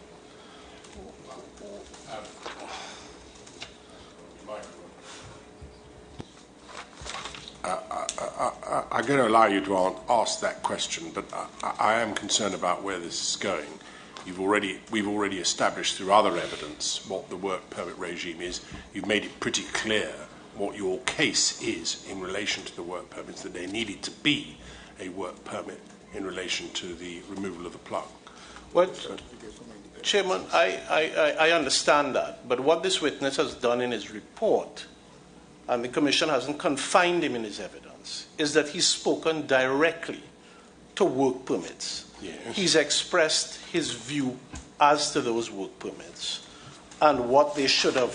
Where are you referring to? He starts at paragraph 3.4. He deals with it at 3.4.1, 3.4.2. He says the work permit focus on too many key activities. So this is a witness who, based on his experience, knowledge, and skill, clearly knows about a work permit system. He's told us that today. And more than that, he's considered Paria's work permits. So I don't know that it lies in the mouth of counsel to the Commission, having been alive to this evidence, adduced it without culling it, to now stand and take an objection that somehow this witness has trespassed out of his expertise and it would be unfair. No, I'm not suggesting that. And that's why I've said to you, I'm going to permit you to ask the question. But I am concerned of where this is going and to what extent you're proposing to mine this field. Well, what we have here is a witness who, in my understanding, he has come primarily to give evidence with respect to delta P and the factors, yes, which gave rise to the event. Yes. But what he's also done is that he has given evidence about the work permits. He has attempted by his report to attribute blame, and I'm entitled to interrogate that, unless, of course, the Commission says, insofar as his statements are concerned in that regard, they're going to disregard it. No, I'm not going to do that, but I'm going to take it into account with all the other evidence that we've already heard about work permits, certainly. But as I say, I'm not stopping you at this stage. What I am going to do, though, is to keep an eye on where we're going with it. All right? Yes. So you ask what you need to ask, and I'll stop you if I think it goes too far. I'm grateful. So I think, Mr. Khan, we were at the position where we had established together that based on your experience, one would have expected a separate work permit, if I hear you correctly, to be issued for the removal of the plugs. Yes? A separate work permit for all the activities listed on that work permit. Okay, good. But for the questions that I am... All the activities, major activities. I hear you. But for the purpose of the questions I'm going to ask you, I'm just focusing on the removal of the plugs at this moment. And you have seen the work permits in this case because you've annexed them to your report. Am I right about that? Yeah, yeah. Good. And would I be right in saying, in your opinion, having looked at the work permits, there was nothing on the work permit that spoke, in your interpretation, to the removal of the plugs? Would you like me to take you to the work permit? To refresh Nothing your was memory? mentioned Yes. in the work permit concerning plugs. Good. That's a fact. Yes. Now, you've also said in your report, and I can take you to it if we need to get to it,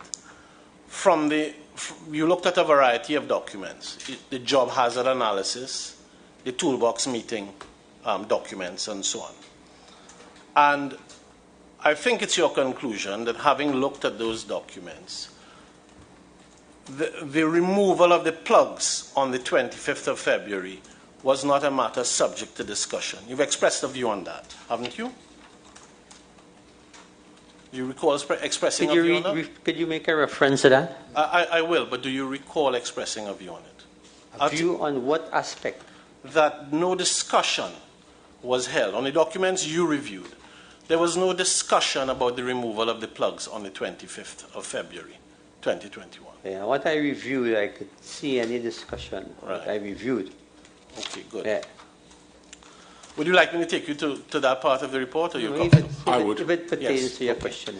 If I can take you to paragraph 3.4.4, which is on page 126, the top of that page. No, 126. Oh, it's page 12 in the top right-hand corner of the report. Well, it starts on 11, but it goes over the page, which is a conclusion. Right?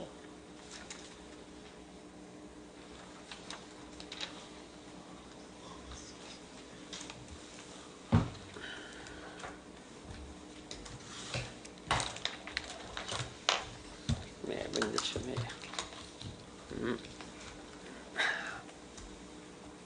Which section you're referring to? I'm at the top of page 12, which is part of paragraph 3.4.4.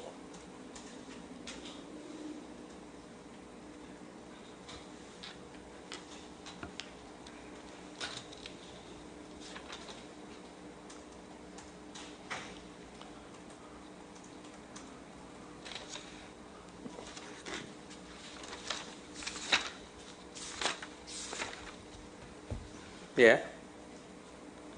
Yes. I just wanted to bring it to your attention. I think the chairman wanted it for clarity. Yes. Yeah, go ahead. The passage you're concerned with, as I understand it, Mr. Bhuttu, is that the final sentence of that paragraph says no discussions were held on one of the key activities, for example, removal of the mechanical seal or removal of the inflatable plug, and then seeing reference to toolbox meeting. Yes.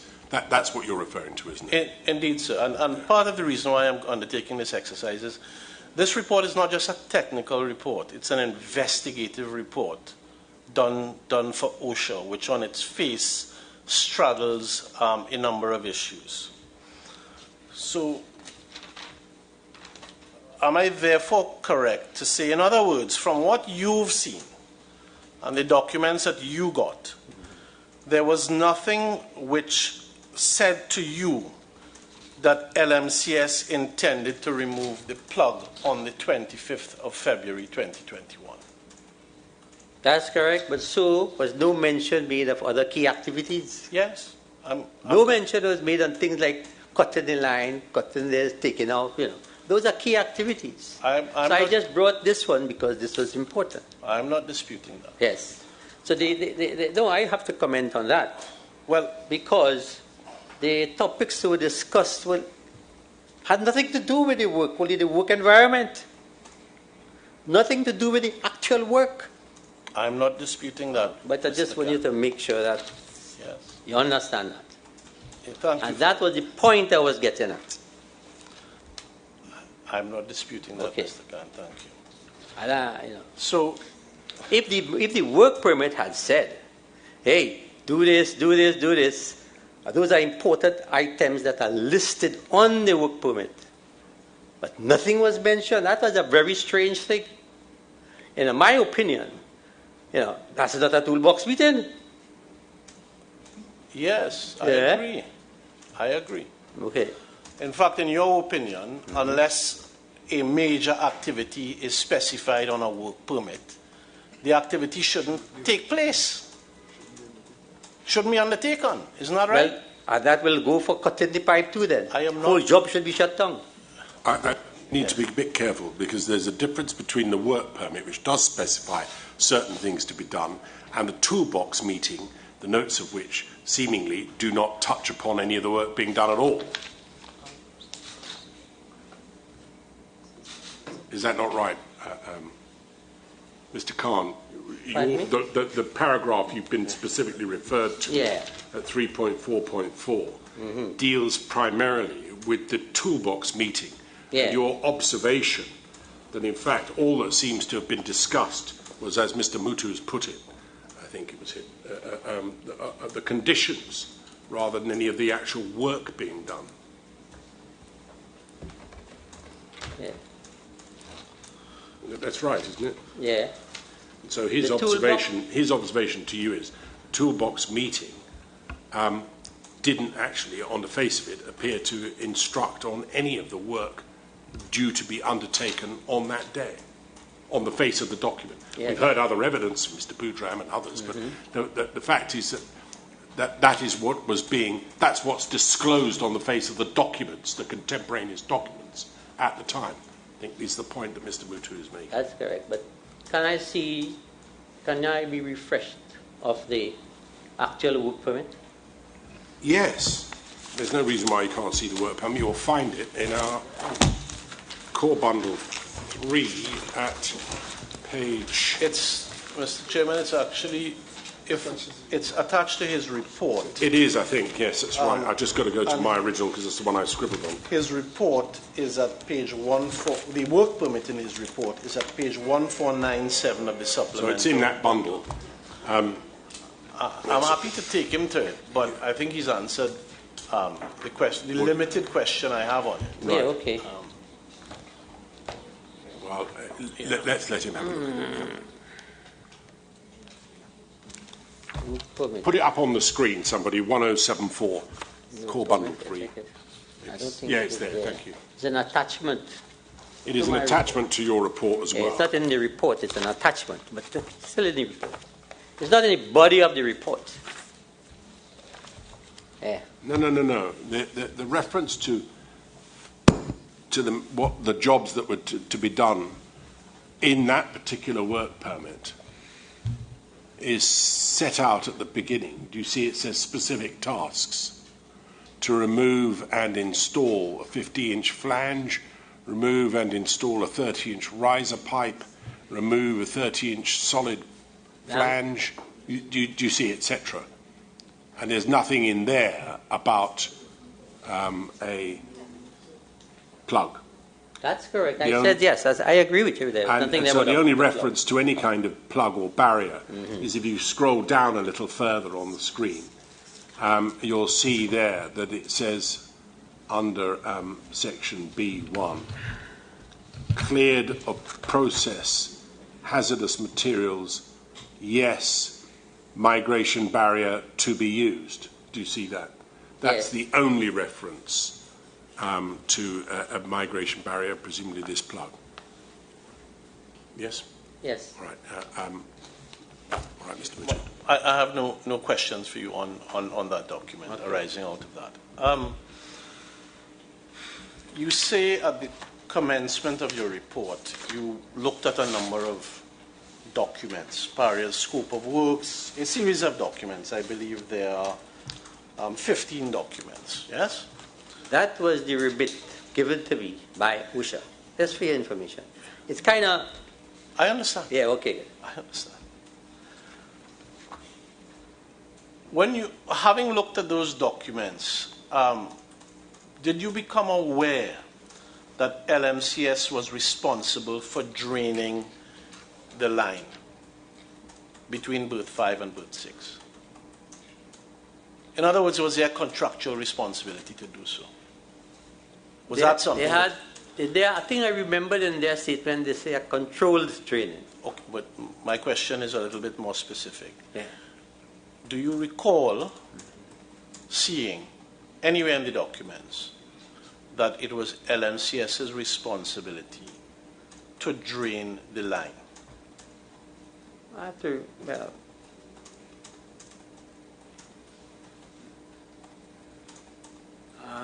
if you cite an area, Perhaps I like could take you to, Yeah. I don't know if you saw what is Addendum 1.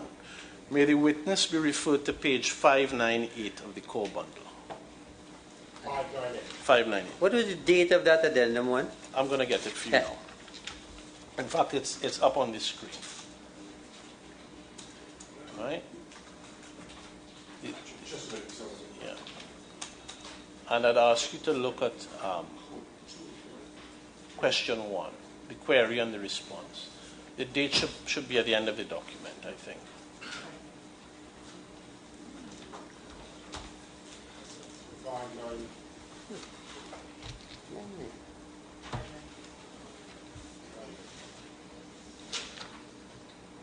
.598.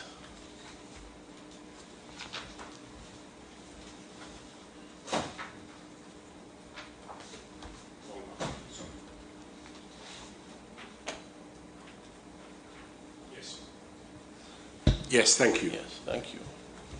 It appears to be unsigned, but we do know it's not controversial that the addendum was issued before the works were executed and the contract awarded. But just so you can follow, Mr. Khan, you see the answer to query 1?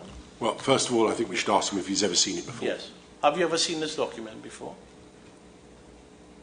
Not before I wrote the report. Okay, but have you seen it since writing the report? I've seen it after. Okay, so before I asked you this question today, you had seen this document? Before today, yes. Yes, okay, good.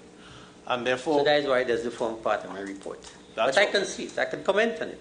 That's all right, but Yeah. my question to you is very limited, right? You therefore don't dispute, it's not an issue, is it, from your perspective, that LMCS was responsible for draining the line?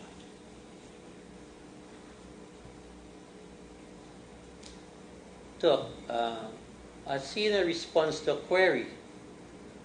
Can I read Yes. the query? Yeah, look, first of all, so that you Who follow. is responsible The for query comes from the contractor, Yes. LMCS. Now, I am not sure And whether that came from LMCS or not. Well, because I'm they- telling you that Oh, that's the came evidence, from all right? LMCS. So that you understand the Yeah. question that Mr. Mutu is asking. Because- The query Yeah. comes from the contractor, that is LMCS, or a contractor. A contractor. A contractor. Yes. Because in a meeting with contractors before the submission of the proposal, all contractors are asked to Yes, submit you're the right. report. So this is from a contractor From a rather contractor. than necessarily Yeah, I LMCS. didn't want to be clear. Either way, it makes no difference because Yes, the question is asked. The question is asked, Yes. exactly. And the answer given by Paria is that the contractor is responsible for the safe removal of the hydrocarbon contents from the line to ensure that the line is clear and dry. But in my opinion, sir, with all due respect, that query was not answered properly. Okay. All right. The Mr. question Khan. is to Mr. clear the Khan. lines with water. Mr. Khan, Yeah. please.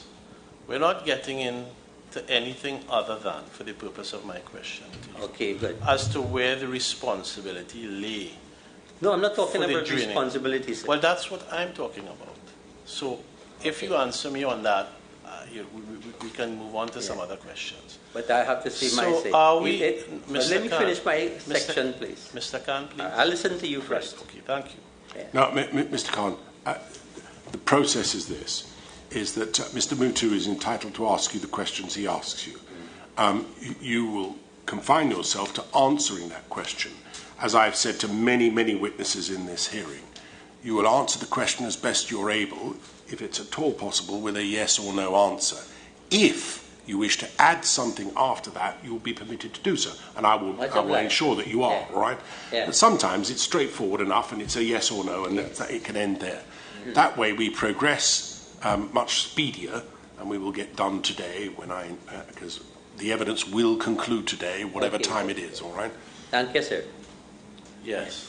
Sorry about that, sir. That's okay. Just to be fair to you, Yeah. so that we proceed from the same point. Mm-hmm. You now accept that LMCS was responsible for draining the line.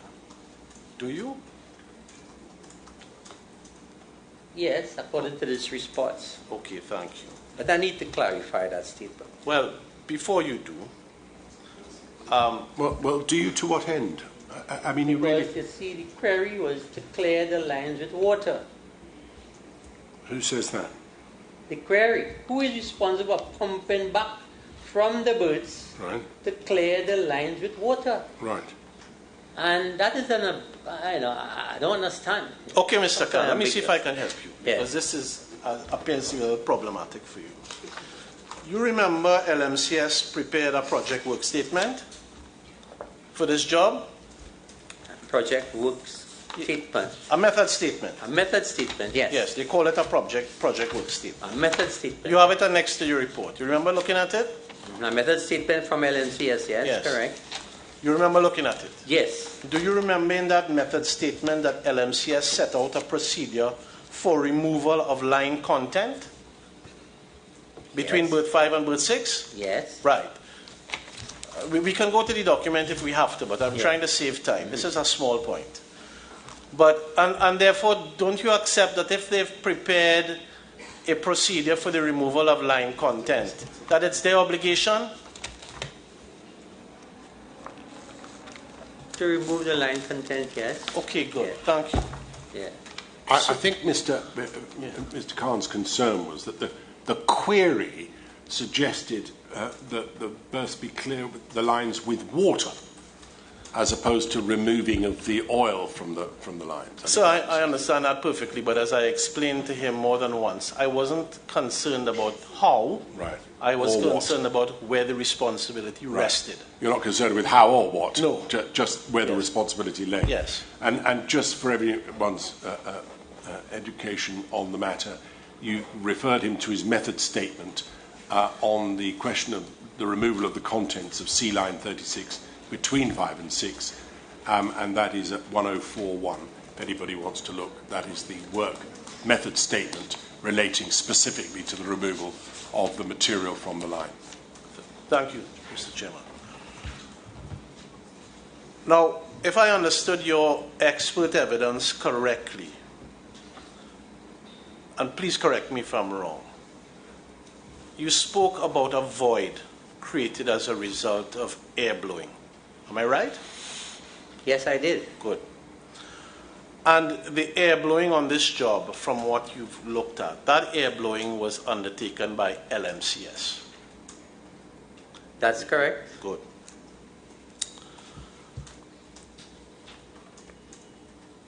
So, if LMCS was undertaking the air blowing, would you not accept that they should have been aware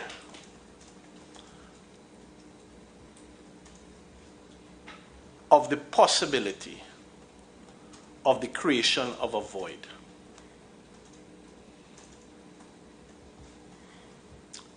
As a contractor doing work of this nature? I'll answer that question before, but I'll clarify my statement. Yes. Please repeat that question.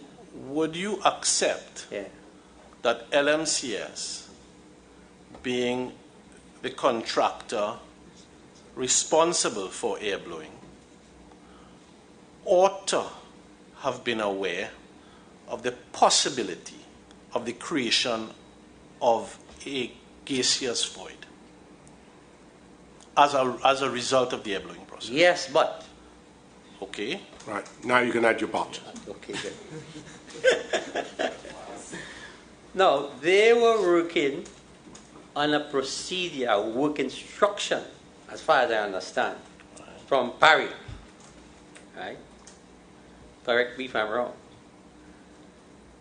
And I was looking at a statement from Mr. Kurban, which he said he had no communication with respect to how much liquid is being removed.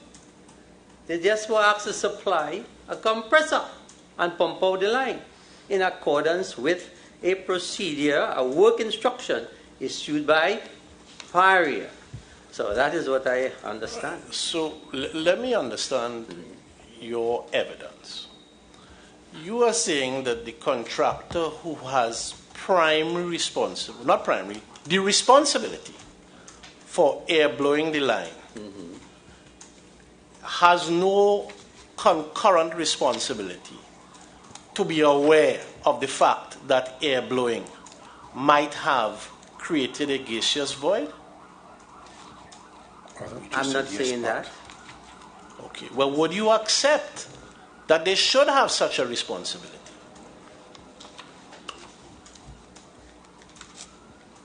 Truth and in fact, yes, I'm answering you clearly. You're supposed to have that. And in fact, if the air blowing, if the clearing of the line was the contractor's responsibility, the method for clearing is normally that of the contractor. Would you not accept that as well? Yes, but no, I mean to say, he asked me a question, but I have reservations about the question. I'm a professional, I understand the exact method. But the contractor is operating on instructions, a work instruction, issued by the client. What is so he has to work in accordance with that. If he has, I'll end there. No, well, let me take you on that. Mm-hmm. Because I'm suggesting to you that the contractor is to fulfill a scope of work, and that the method by which that scope is achieved is the responsibility of the contractor. In other words, would you accept that? He is given a scope. The method by which he achieves that scope is his responsibility. Not if it is clearly outlined in the scope. He'll be deviating from the scope. I think we should have a look at it. Yes. Well, I'm about to take you to that. Yes. Right? Yes. You looked at the technical specifications for this job. It's also attached to your report. Technical. Didn't you? Scope of work, the technical scope of work. It's at attachment 7. Page. I am seeing it, Mr. Chairman, the difficulty I have is I'm working off a document which is number 149 on the bottom, but I'm not entirely sure it accords with the, yes, it's attachment 7. Let me see if I can help. I think it's a page. Technical scope of work is at page 558 of the core bundle. Volume 1. Yeah, 1 and 2. Yes, got it. tab 19.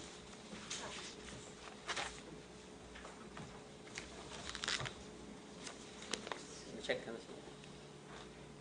Yes.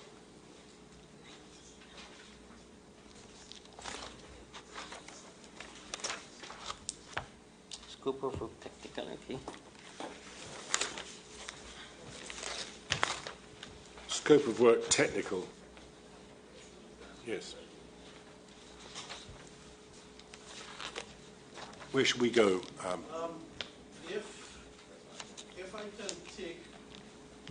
I can take the witness to item 2.1, which is on page 561. Yeah. Elements of this project should be included, but is not limited to removal of fuel oil from line with zero spill. Right? So that's one of the items. But what I understood Mr. Khan to be saying, essentially, is that the methodology for the execution of the scope, he agrees with me that that is a matter for the contractor, subject to a limitation, any limitation imposed on the contractor. So he was anxious to point that out. So I'm inviting him now to point to the scope and show me where Paria imposes such a limitation on LMCS. A limitation? A requirement that they engage in air blowing. Where's the document that... And follow your... Yeah. Okay, let me see if I can help you. Yeah. You said to me that you would agree with me, but there was a but. Mm-hmm. And the but was, well, where the contractor is expressly instructed to do something. Yes? Yes. So this is the scope. Mm-hmm. We agreed on that? Correct. This is the scope that you worked with. Right. You didn't point out in your report, did you, any exception that pointed to LMCS having to engage in air blowing pursuant to instruction from Paria, did you? No, I didn't point out that. So this is the scope. Right, but okay, go ahead. This is the scope. Where in the scope is there this exception, or is there no exception, Mr. Khan? I still don't understand there. All right, well, maybe the error is mine. There was a Paria document. Somebody has to help me. There was a Paria document, which I thought that's what he was referring to, which set out part of the work plan for the removal of fuel from the line. There was a Paria document, but that Which Paria I'm told document was an internal document. Yes. That wasn't issued to LMCS. It was for Paria's operators. No, I understand that, but in fact they had it, didn't they? I thought that there were evidence. Sorry? A work instruction. That's what it was called, I think, yes. Where do we find that, please? Because I'd understood that the evidence was that it was intended to be an internal document. So that's core bundle 1033, right?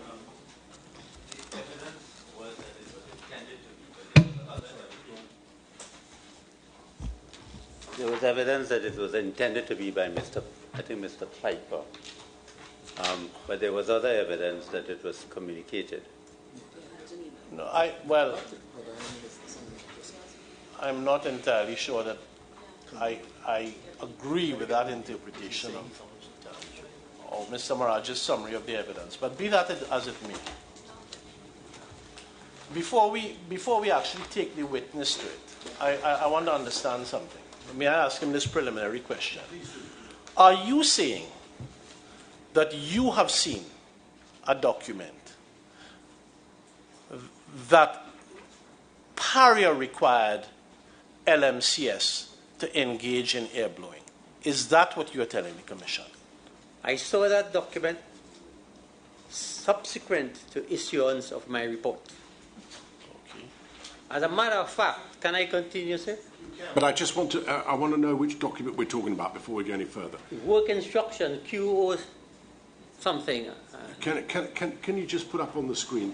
Yeah, it's on the screen now. Is that what you're talking about? Yes, it's volume 3, page 1033. QOFW, work instruction, correct.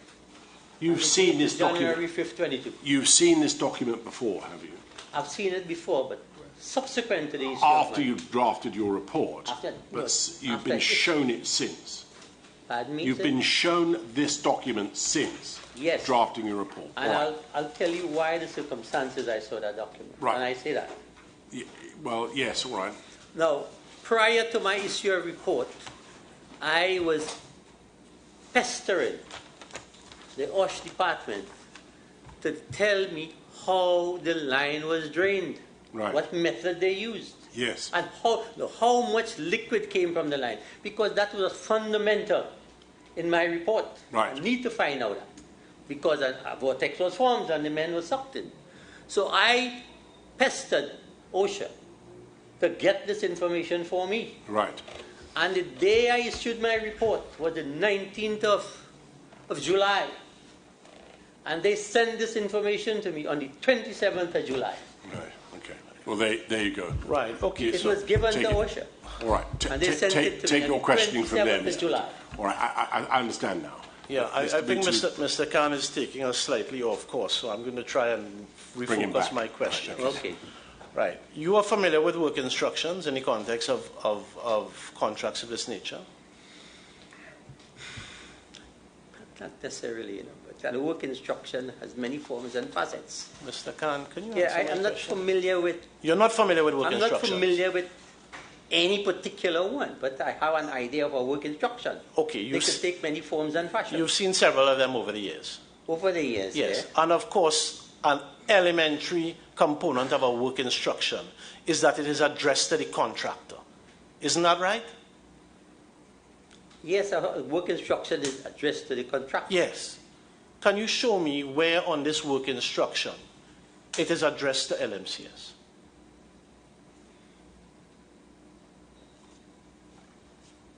I don't know. I have the. Well, you've looked at it, haven't you? Pardon me? You've looked at it, haven't I've you? looked at it, but I can't remember. Well, I'm seeing- suggesting to you it's not addressed to LMCS. But LMCS. I am suggesting okay, to all right, you. it's not addressed. I Okay, agree good. with you, sir. Would But you also not accept that a work instruction is an important document? it is an important. And if it is an important document, if it is issued to a contractor, a normal requirement is that if it is intended for him, he is required to sign it as having received it. Isn't that so? if it's required, Isn't that so? It is a normal requirement that if a work instruction, this could. on two main grounds.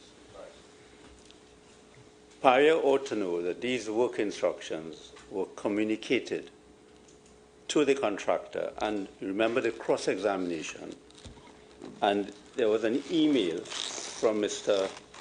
Ramprasad Singh to LMCS, and that is in volume 2 of the Witness Supplemental Bundle at page 917, which says, "Dear Senior, see attached signed draining procedure.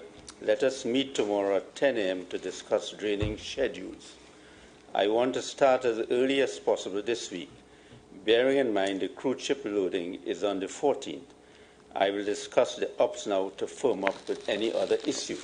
But one of Paria witness also expressly stated, Mr. Jonathan Ramdan, in his witness statements, and he was cross-examined, and he admitted, and I read his cross-examination last night, at volume 4 of the Witness Supplemental Bundle, at the Witness Statement Bundle, at what paragraph? At page 1470, paragraph 8 and 9. As part of the pre-work, LMCS undertook to drain the product from the pipeline at berths number 5 and berths number 6 in accordance with a Paria work instruction effective 5th January 2022, which was developed by the offshore section of the Terminal Operations Department, and they refer to it. The process of draining the line began on or around the 18th of January 2022 and continued in 2 phases over several non-consecutive days up until on or around 3rd of February 2022. LMCS undertook the draining of works by air blowing the contents of the line from berth number 5 to berth number 6 into a subsbarge. So this was communicated. The witness said it was to be done in accordance with the work instructions, and Paria accepted it. Yeah, I think that Mr. Mutu's point is that the document itself doesn't show that it was actually given to anybody at LMCS. This was an internal document, and the point he was trying to elicit from the witness was that ordinarily, if this document had been handed to LMCS, it should have been signed for as having been handed to them. Now, I think there was some evidence that it had been seen by those who were carrying out the work at LMCS, by LMCS. But I think that the point is still nonetheless well made, that they didn't sign for it. There wasn't a formal handover of this document, although they seemingly worked to it. Yes, and the email was sent. The email was sent it, and in effect said it was a draining procedure. The email, did it contain this document as an attachment? I think that was the evidence that it was attached to the email, whether intentionally or not. Yes, as a matter of fact, it's attached at page 928 and 929. I can't see anything to be clearer than that. So this document that we've been looking at, and it's on the screen now, which reference has been made to, the state of the evidence at the moment is that this document was passed from Paria to LMCS prior to the work taking place by way of an attachment to an email, and that therefore they were seized of it. So with respect, that really doesn't address the issue at all. The fact, and Mr. Morales just said a lot about it, the fact that LMCS may have been made aware of an internal instruction, one, doesn't make it an instruction. That's fairly elementary. Secondly, they obviously needed to be aware of it because the evidence, which has not been referred to before you now, is that Paria had a certain schedule, and the instruction had to be prepared internally for that schedule to be accommodated because it had other activities. And in due course, we can come to what the contract requires for instructions to be issued under Paria's general terms and conditions.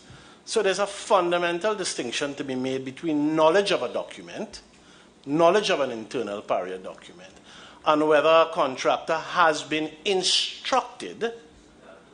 Whether they are doing something in accordance with it is another matter, but the displacement of a contractual responsibility is not achieved by knowledge of a document. But anyway, we can deal with that in the course of... I was going to say, sounds like a submission as to how we should view this evidence rather than a question for this particular witness. I think what you were after was whether, as I hope I fairly characterised it in answer to Mr. Maharaj, was whether or not it is his understanding that an instruction would ordinarily, a work instruction, would ordinarily require the signature of the recipient. Yes. And we haven't got an answer to that yet. Do you agree that ordinarily a work instruction would require a signature by the recipient, that he had received it and understood it? That's a normal, yeah, well, I could say, in some instances, yes, and some instances, no. Right. A lot of things happen in the industry. I'm sure they do. And sadly, some undocumented. But can we be clear? It would be prudent and sensible for it to have been signed by the recipient if it was a legitimate work instruction to the contractor, wouldn't it? And you can agree, I think, with Mr. Mutu that nowhere on this document is it signed by the contractor. Yes, I say that. Right. Is there a place for him to sign on it? Well, there isn't, apparently. Okay. Well, that proves my point. Right. Whether it is or not, the fact of the matter is it's unsigned by him. Yes. And there is, and we can make the observation, there's not even any place for him to do so. Okay. But, and I have well in mind what we've been told by and reminded of by Mr. Maharaj, that one way or another it found its way into the hands of the contractor. And I dare say the contractor working for Paria might well have taken the view that if this has come into my hands, I ought to pay attention to it. But that's another matter. That's another issue, Chairman. Yeah, indeed. Mr. Mutu. Yes. What all of this was leading up to is that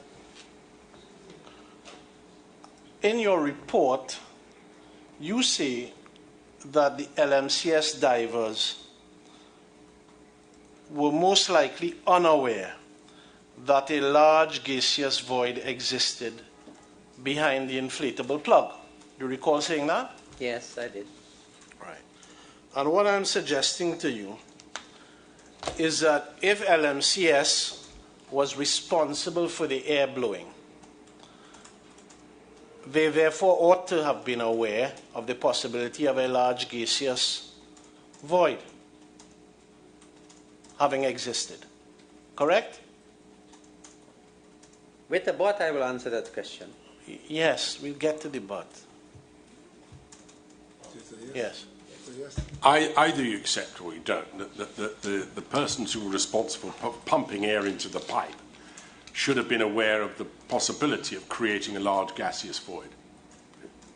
That I think is fairly uncontroversial, isn't it? I will answer yes. To that. Yeah, So that must be right, mustn't it? Yeah. So when you say at paragraph 5.1 of your report that at page 15 of that document, of the report itself. 1403. Thank you.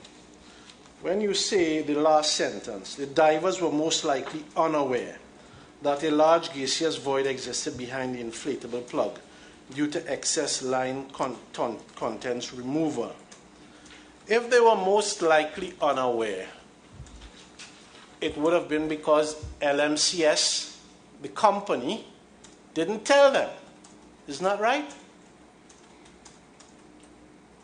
Chairman, before I answer that question, I have to make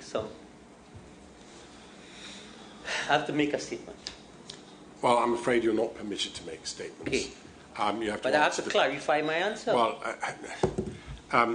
if we're going to have a clarification with every single question asked of you, we're going to be here for a very, very long time. I would have thought it was pretty uncontroversial that your observation that divers were most unlikely unaware that a large gaseous void existed behind the inflatable plug was the fact. That if they had appreciated that, they wouldn't have opened it. That was a fact, yes. Yes, but they were. Would you not also accept that while they may have been unaware, LMCS, the company, ought to have been aware? I need to answer that. Given the nature, Yes, the nature of the line blowing exercise which was undertaken by LMCS. I will answer your question, but I have to make with a but in it. Right. Well, answer the question first, and then we'll have the but. Yes. Yes. Right. Thank you. But But am I allowed to? yes, please, briefly though. I heard Mr. Kazim's statement, and he said nobody told him how much product was moved from the line. Although and I showed in my demonstration, the method of that removal caused an apparent ullage which was incorrect. When you say you read that he said no one told him, Yes. Don't you He think? did not know. Don't you think, as the contractor, he should have made it his business to know? But he had verification from a dip But on the ullage. hold on, we'll get He to was that. not measuring the content on shore. Don't you think he should have made it his business to know? To a certain extent, yes. Yes. And from Answer your question from the expert evidence which you gave us here today, you have sought to demonstrate that the ullage reading was in fact unreliable. Isn't that so? The And ullage reading, yes. was unreliable. And it was unreliable because of the air blowing exercise which LMCS, Kazim Ali's company, did. Because of the methodology of Yes. the MCS. Now, do you know that LMCS, insofar as their knowledge is concerned, because you said you looked at certain contractual documents, do you know that LMCS was treated, in fact contractually agreed to be treated as having visited and carefully examined the site of the work and the surroundings? Did you acquaint yourself as to that?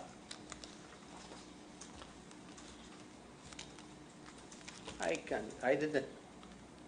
Come with that question again, please. Did you acquaint yourself to the contractual documents between LMCS and Paria?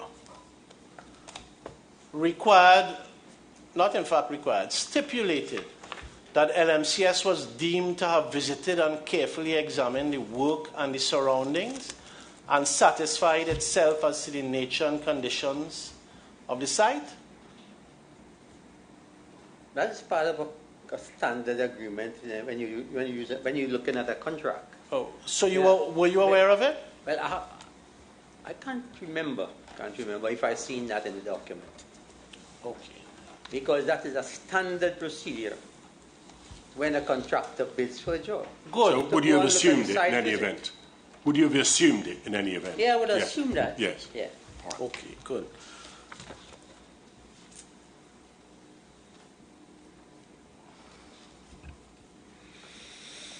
Now, we went through the permit, and we've gone through the existence of the gaseous void.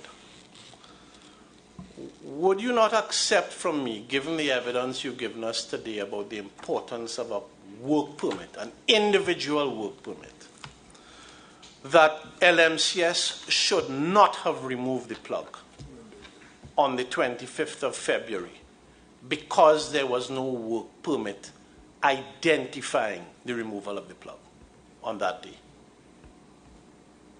But so too was the... I am not asking you that, Mr. Khan. No, please answer the question, Mr. Yeah, Khan. It's okay. easier that way. Phrase the question again. Let me put it even in a simpler way. Yeah. That given the evidence you've given the Commission today about the importance of the work permit and the importance of the issue of a work permit for each activity, that LMCS should not have removed the mechanical and inflatable plugs on the 25th of February because there was no permit authorizing its removal on that day.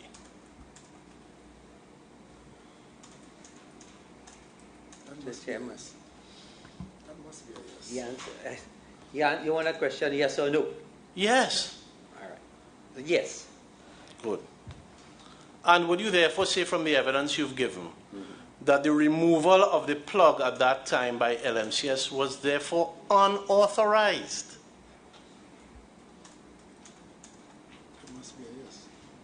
I will not say that. Okay.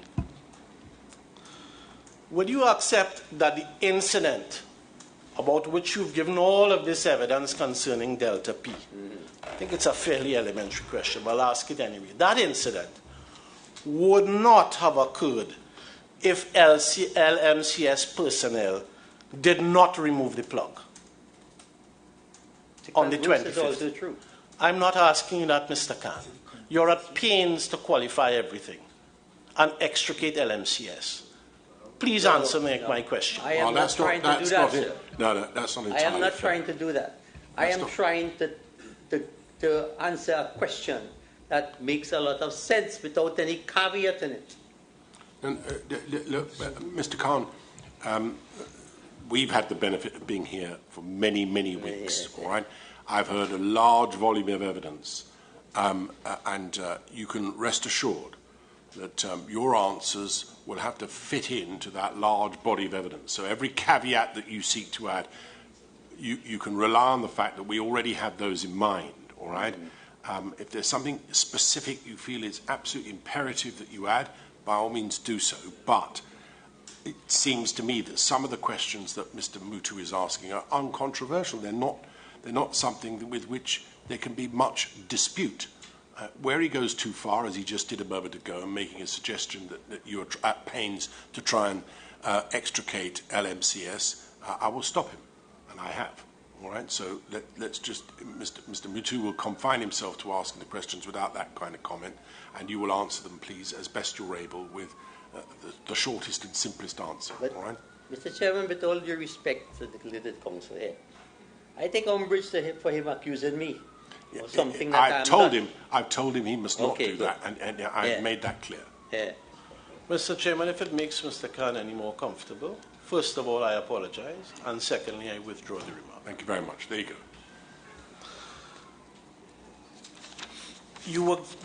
You were questioned today about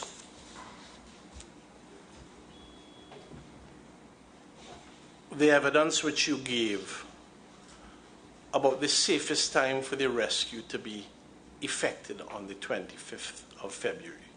You recall that? Yes, yes, yes.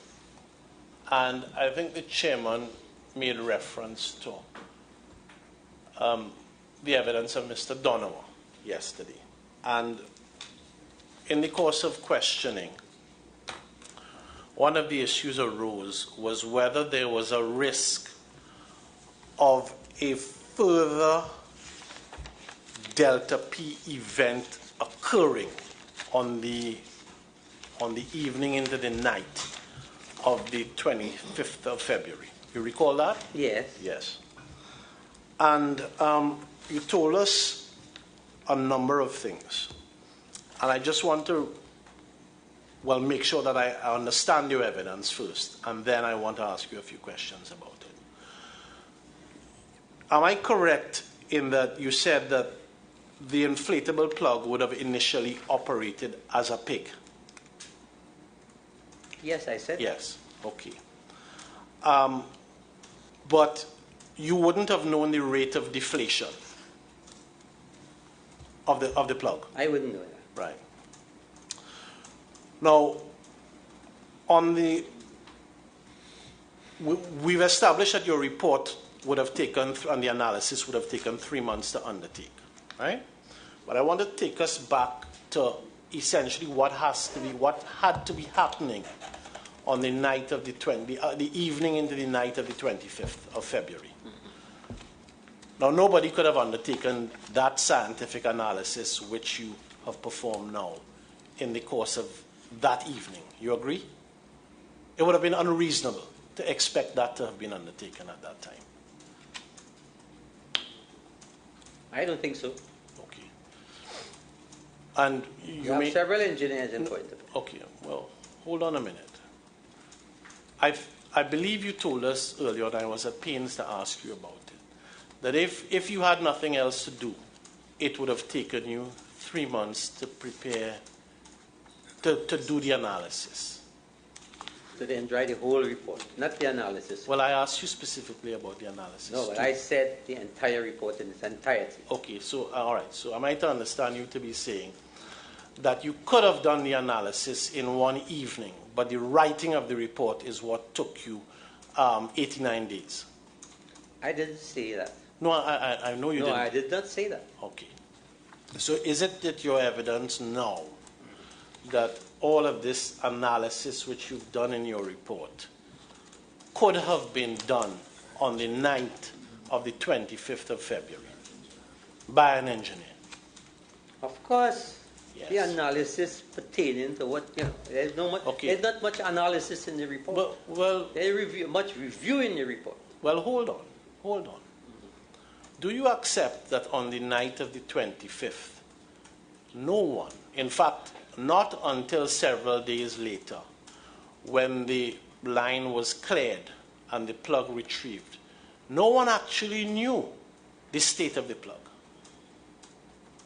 Do you accept that? That's correct, no one knew. Right.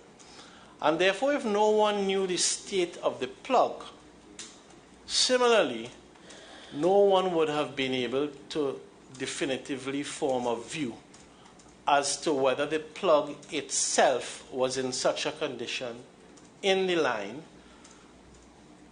to create the possibility of two areas of differential pressure. There's a lot of speculation. I know. That's exactly what they were engaged in on the 25th, is what I'm suggesting. There's a lot of speculation, but the plug did move and negotiated a radius. No, we know that now. Don't we know that now? But you could have known that then. No, then when Mr. Boudram came out the line, just 2 hours after, he didn't encounter any plug, and he knew that the plug passed the elbow. I understand that. But what Mr. Boudram did not do, unless you're suggesting that you have different evidence, Mr. Boudram didn't give anyone any information about the condition of the plug in the line. He didn't do that, yeah, he didn't do that. So was he asked? So no one knew, Mr. Khan. All right, no one knew, I agree with that. And as a scientist, are you asking us to believe that your report now, which is based on a number of confirmed facts, that same report, the analysis, could have been done on the 25th of February when those facts were not known? Are you asking us to believe that? Really, Mr. Khan? Some judgment could have been made. What I'm suggesting to you is perhaps the answer you want to give is that some speculation could have been made. Is that what you really want to say? Some engineering input could have been made. But so it would have been in the realm of speculation. Isn't that well, as so? an engineer, I don't speculate that much. So if you don't speculate that much, and you're suggesting at the same time some speculation could have been made, what are you really saying?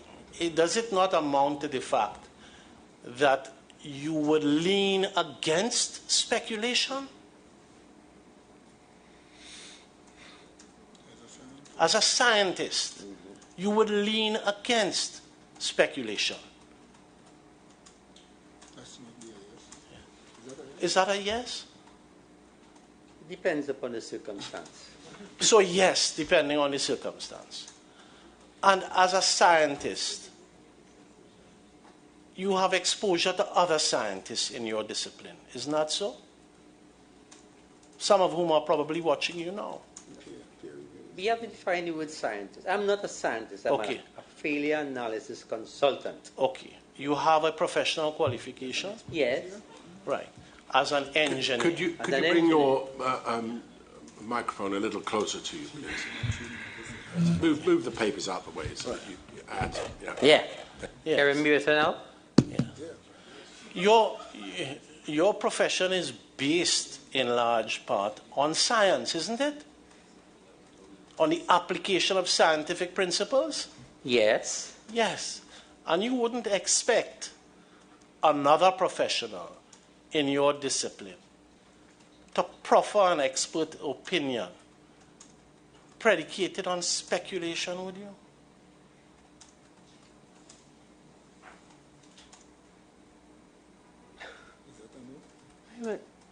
Mr. Khan, a yes or no will suffice. Would you? No, speculation, okay? I know what conveys speculation doubt. is, Mr. Khan. Doubt? Yes. Okay. When And- men's lives are hanging in the balance, Mm-hmm. you are going to proffer an opinion based on speculation? Is that what you're asking us to believe? But the converse is Mr. also Khan, true. is that what you... Give him a chance to answer it. Well, But Mr. you Chairman, see, he's not answering the question with a the yes or no. speculation. But some questions you cannot answer yes or no. Let's be clear. You wouldn't wish to speculate on matters of any importance when it comes to your professional analysis of a particular issue that might arise. You wouldn't wish to speculate. You'd want facts. Correct? I wouldn't wish to speculate. No. You would want the facts, or as many of the facts as you could garner, in order to come to any kind of judgment. That's correct. Right. And to that end, that is the reason, one of the reasons why you asked OSHA to provide you with additional facts even before you'd concluded your report. But you didn't get them, so you concluded your report as best you were able. That's the position, isn't it? That's correct. And fresh facts have emerged which may or may not affect your judgment in the report. Correct? Right, so really all that Mr. Mutu is saying is that nobody in your position as a professional would want to speculate, any more than a lawyer would wish to speculate about the outcome of a case without knowing the facts. You follow? That must be so, mustn't it? It's uncontroversial, Mr. Khan. You know, it really is. I know. You see, part of the problem is witnesses often try to understand why the question's being asked. And what happens when witnesses do that is they try to tailor their answer to what they think that the question's about, when really all you need to do is to answer the question as straightforwardly as you can, because you can rely on the fact that I've been doing this for 40 years and I know how it works, all right? But Chairman, with all due respect, sir, Yes. you know, the media will take it up and say something else. Mr. Khan says this and that and the other. Yes. You know what I mean? But that is precisely what I'm And getting that at. affects my reputation, Now, sir. of course, you must preserve your reputation. Correct. There is no So question. I have to answer appropriately to Yeah, protect but my reputation. But Mr. Khan, Yeah. the easiest way to protect your reputation is to answer as forthrightly as you possibly can, because the last thing you would want to be accused of is being evasive or trying to dodge the question in any way, because that wouldn't do your reputation any good either. That's correct. As far as I'm concerned, your reputation sits as high as it can on my desk, all right? And you please will answer the questions Mr. Mutu has for you as straightforwardly as you can. You can rely on the fact that if there's something that I feel needs to be developed, I will ask you about it. Yeah. I have a couple of questions already, all right? So just help us all by answering Mr. Mutu's questions as straightforwardly as possible. As I say, if you feel the need to add a rider, say yes or no first and then add the rider, all right? Okay. Yes, Mr. Khan. I don't have much left for you. I want to take you to the methods, LMCS's method statement, which is in the supplemental core bundle, and it's at page 1484. It starts. While that's being brought up on the screen, right? In this inquiry, we've had some evidence about the sequence of events in this method statement. Now, this is a method statement that you're familiar with. Am I right? Yes. Yes? Correct, yeah. Right. And That's an attachment to my report, okay? yes, it is. It's Yeah. attachment 10. Correct. And I just want to deal very briefly with the first page. In fact, right at the top, under the heading. Do you have it in front of you? Well, I can see it there. Yes? I'm seeing it on the screen. Right. Good. And you will see there's a paragraph beginning. This phase commences on completion of 1, removal of fuel oil from sea line 36 between berths 5 and 6. You see that? Yes. Okay, good. So just to put this document in context, this document comes on the heels of the contractor having removed the fuel oil in accordance with whatever the contract required. Yes? Yeah. So it's a subsequent step. Now, having heard your evidence today, I want to take you down to items 56 and 57 of that method statement.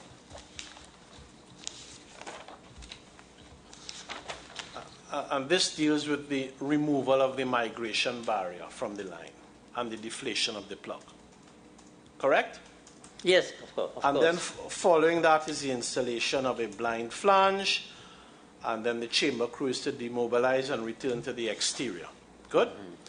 Now, if I understood your evidence correctly today, what you said is that as an expert, and this is my conclusion, as an expert, if the ullage had been taken down to 35 feet and was genuinely read as 35 feet and was in fact 35 feet, there would be nothing wrong with the sequence of events of removing the plug at this time, because no delta P would have occurred. Am I right about that?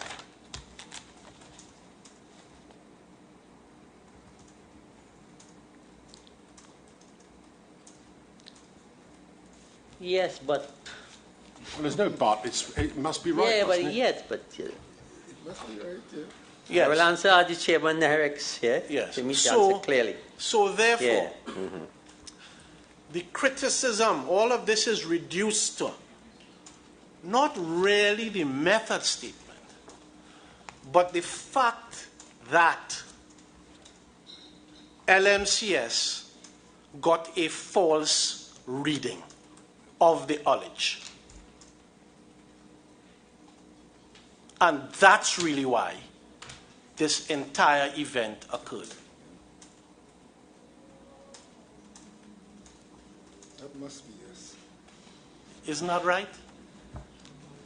I would disagree with that. That's not the reason why it occurred.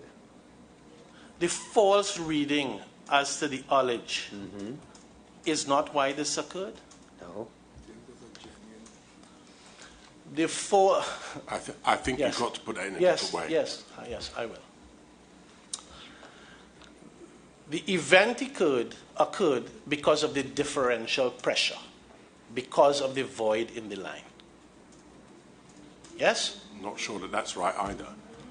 He was at pains to explain the difference between delta P and a delta P event. Right? I hope you were paying attention. Yes, I was. I was. Mr. Mirage wasn't the only one schooled at that time. And I think you need to address that terminology. Yes, if you want Mr. Khan to agree with you. Let me see if I can put the question slightly differently. On your evidence, LMCS obtained a false reading as to the ullage. Correct? The reading that they got was correct. According to he got the required ullage 30 feet he measured, or something like that. 35. 35 feet, yes. No. So that was correct. No. According to him, he said he measured with a tape, Okay. unless he used a wrong tape. No, I'm not suggesting for a moment that that's not the reading that he got. Yes. But the ullage reading was intended to measure the true level of fluid in the line. Correct? Yes. All right. And on your evidence today, accepting that he got 35 feet, a 35-foot measurement, that really was not a true reading as to the level of fuel oil in the line because the line was populated with voids. Well, it was a true reading at It the, was at the a point true of the reading. ullage, wasn't it? It was a true reading. What you're saying is that the reading, be it true, was only able to be read in that way because there was a delta P within the pipe, which was effectively pushing that fluid upwards, so as to give what was a reading that belied the truth of what lied in the pipe, or That's what lay correct. in the pipe. But the man, whoever took the reading, they took the correct dimension. Because they're looking at liquid, and they put down their tape and say, hey, that's it. But that the reading was correct. Well, it was correct. I can't say the reading was wrong. First of all, it was correct in the sense that that is what the level of liquid in the line showed. That's just there. I agree with that. But on your analysis, the line at that time had air in it, correct? Yes. Yes. Pressure it. And that a person taking the reading would you not agree with me that the purpose of that reading was intended to show the true level of fuel oil in that line, absent any air pockets? That was the purpose of obtaining the reading.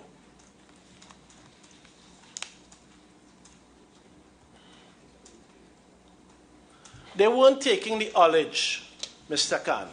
They weren't taking the ullage to take into account, or when that reading was taken, it wasn't taken on the basis or the supposition that there was air in the line. Correct? That's correct. Right. And it wasn't intended to be taken on that basis. Well, he took his level. It was not intended to be, I'm not asking what he saw, it wasn't intended to be taken on that basis. Well, correct? Seeing something and intention of something is different. I'm not asking you that. I'm saying it wasn't intended to be taken on that basis. Well, I cannot answer that question. So you don't know what the contractors, objectively, you don't know what his intention was when he was to take that ullage? Yes, he had to measure and see that he got his correct dimension from the top of the flange. That is what I understand. So irrespective of what was happening underneath, he didn't need to concern himself with that. Well, he couldn't see exactly. I'm not asking you whether he couldn't see. Well, he didn't need to concern himself with that. On speculation. I can't answer a question on speculation. I have no further questions for this witness, Yes. Mr. Chair. All right. Well, I do. So, the learning that you have, Pardon me, sir? the learning that you have on Yeah. this subject, is one which has been described as scientific. And obviously, you rely on science and maths in order to arrive at the An conclusions. engineer has to rely on science. Yes. To some extent. Yes. And you were being asked as to the question of whether or not you would wish to speculate, if you had been present on the night, as to what the outcome might have been, and whether you would be able to prepare the kind of report that we've been able to analyse in the process that we've been engaged in.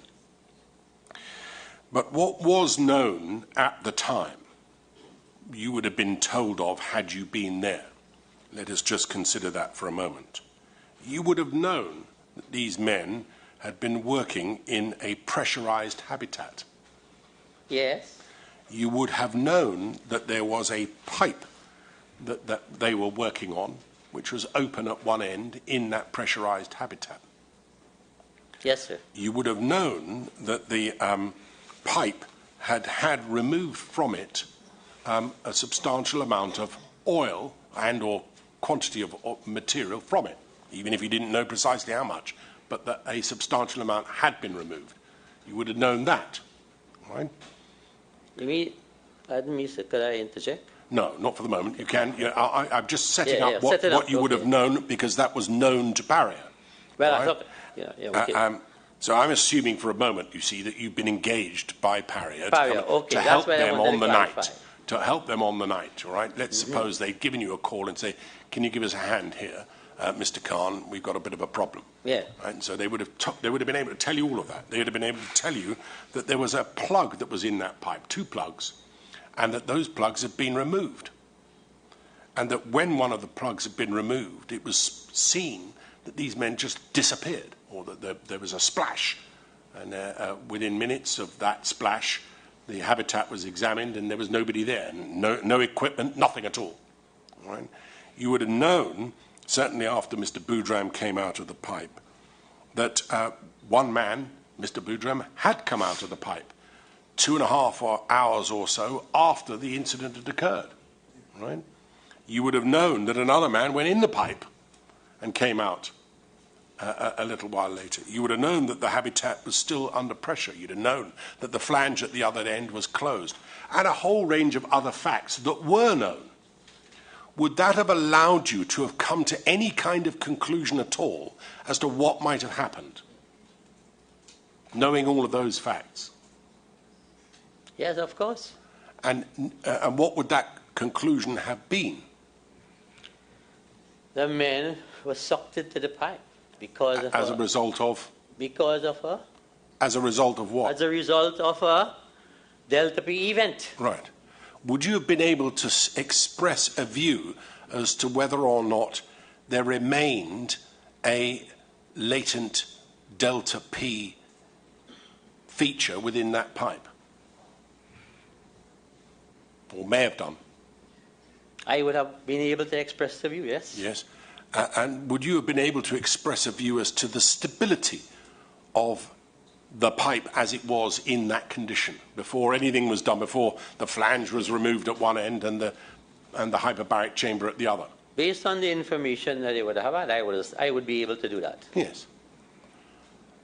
Not a perfect world, obviously, yes. in that scenario, but one in which, with your experience, you'd have been able to express a view. Yes, sir. Yes, thank you. And the next thing I want to ask you is this. Would you go, please, to our page 1033, which is the 1033. It's going to come up on the screen. It's on the screen now. Just have a look, if you would, please, because it's point 2 that I want to draw your attention to. See, this is not... What's that document, sir? This is the document that is described as the work instruction that shouldn't have gone to LMCS. Yeah. The fact that they may have had it is neither here nor there for these purposes. The scope of the work internally on the part of Paria was what? Clearing of sea line 36. Clearing of sea line of sea line 36 section between berth 5 and 6. Yeah. What do you understand to mean by the word clearing? Getting rid of the contents of the line. Removal of just a bit of ullage or all of it? Clearing means complete removal. Right. To your knowledge... They didn't say... Okay. No, to your knowledge, that's all I want to ask you about this, but to your knowledge, who had the information as to the number of barrels that were being removed through this pumping operation? Now, we know that the pumping operation was being done by LMCS on Paria's plant, right? They were engaged to do that job. No issue about that.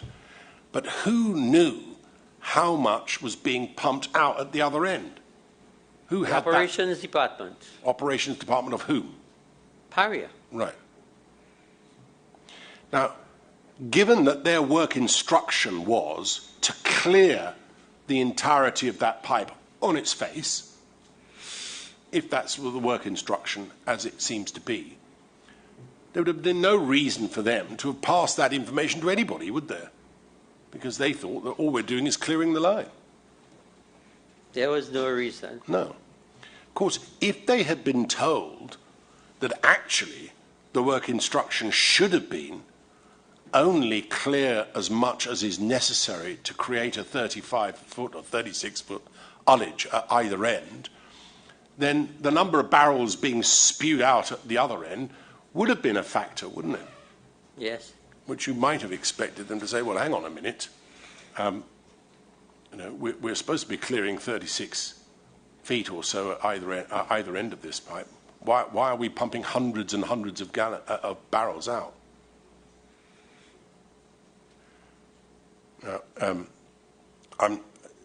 It may well be that it's perfectly proper to say that LMCS should themselves have been asking, well, how many barrels are being pumped out, so that they would know what was being extracted from the line. And it may be that they themselves also were seeking to clear the line. We've seen the addendum to the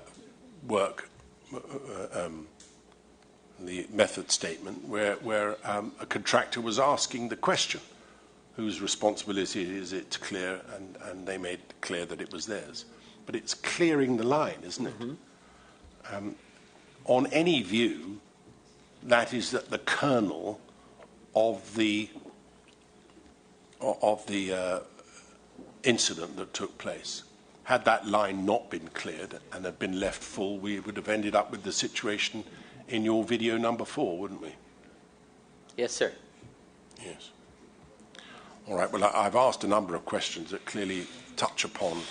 I don't know if Mr. Wilson has any questions before I pass it back to the council. Do you? Yes. Yes. All right. Well, let Mr. Wilson ask any questions. Then of course, anything that arises from what either I or Mr. Wilson have said can be explored. Yes. Good afternoon, Mr. Khan. Hi, yeah. During the conversations this afternoon, I became curious. I've sat in, first of all, I want to say I don't have any formal training in root cause or failure analysis, but I've sat in teams and incident investigations and stuff. So I want to start there, which generated my curiosity. Is there a difference between failure analysis and root cause analysis? The process. So. Sorry, I didn't quite catch the question. Is there a failure? Is there a difference between failure analysis and root cause analysis? Root cause analysis is more specific. Okay. Targets the root cause. Okay. Not direct cause. Okay. The root cause. There's a difference between direct cause and root cause. Thank you. So your report, I think, is titled a root cause analysis as well. Yeah, that is one of the remit that was given to me by OSHA to find a root cause analysis and what caused it. That is why they use the word causative action. Okay. So the methodology employed in your investigation, and this is why I'm asking the question if there's a difference between, because I didn't hear anything for failure analysis. So I understand the philosophy of root cause.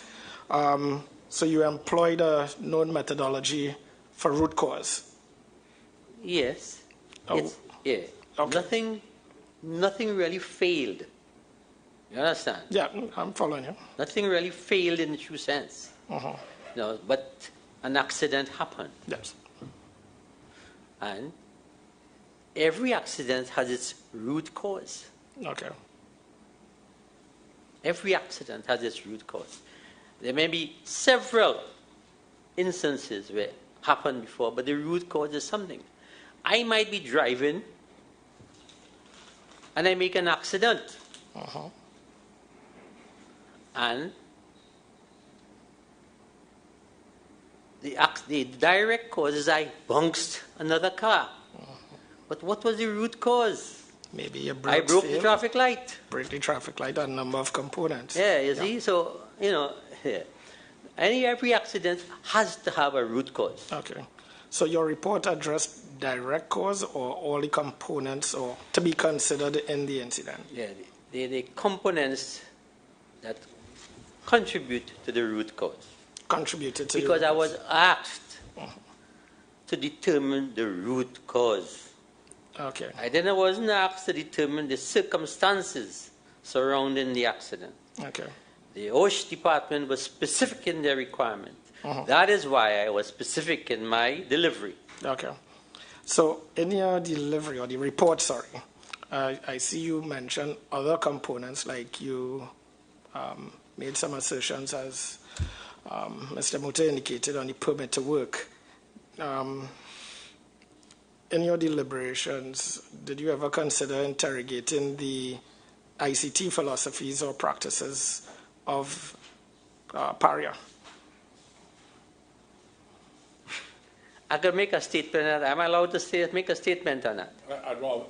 I'd rather you didn't. I'd rather you just answer the question from Mr. Wilson. All right, phrase that question again for me, please.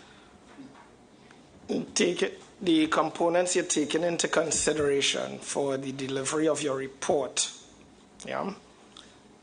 Did you ever consider interrogating the ICT of Paria?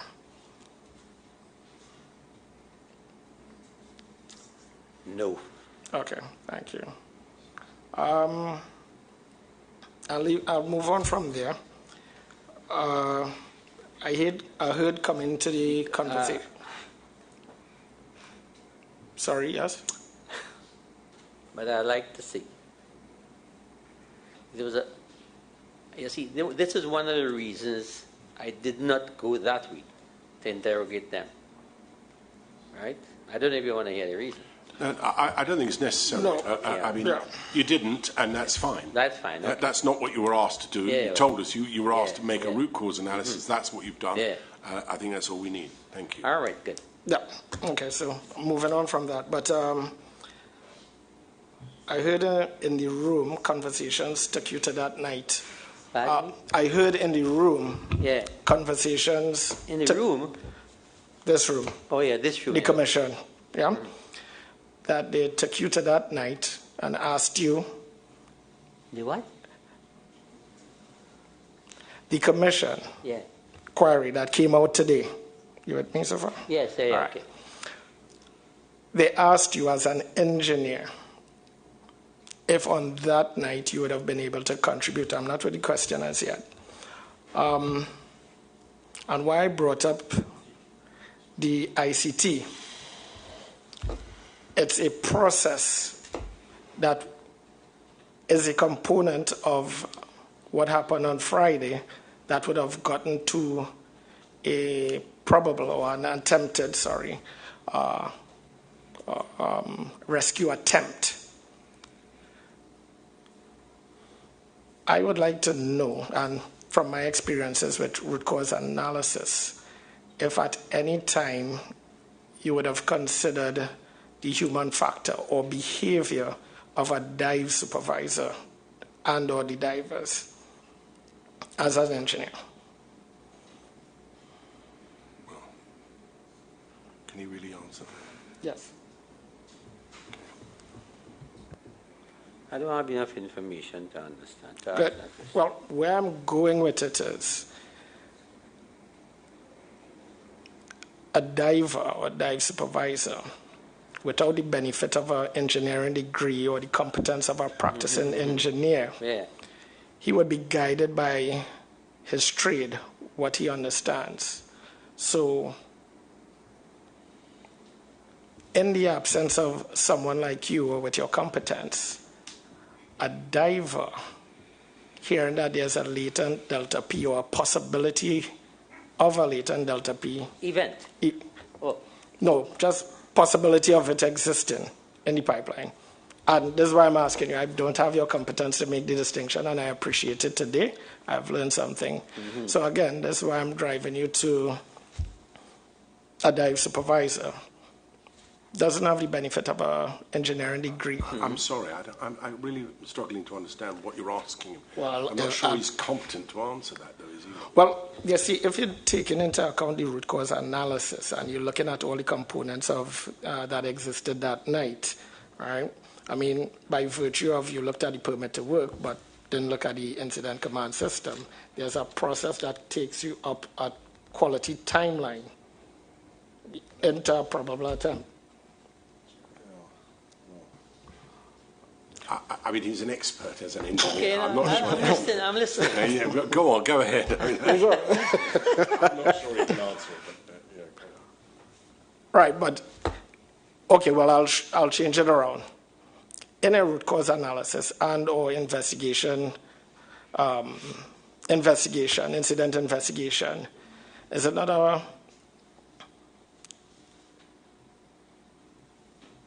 possible to take into account the human element around decision-making processes? Yes. Okay. And I'd end it here. Did you consider that in terms of the remit given to you by OSHA? I did not consider it because, in my opinion, there was a lot of activities, but no actual achievement. Understood very much. Thank you. All right. Okay.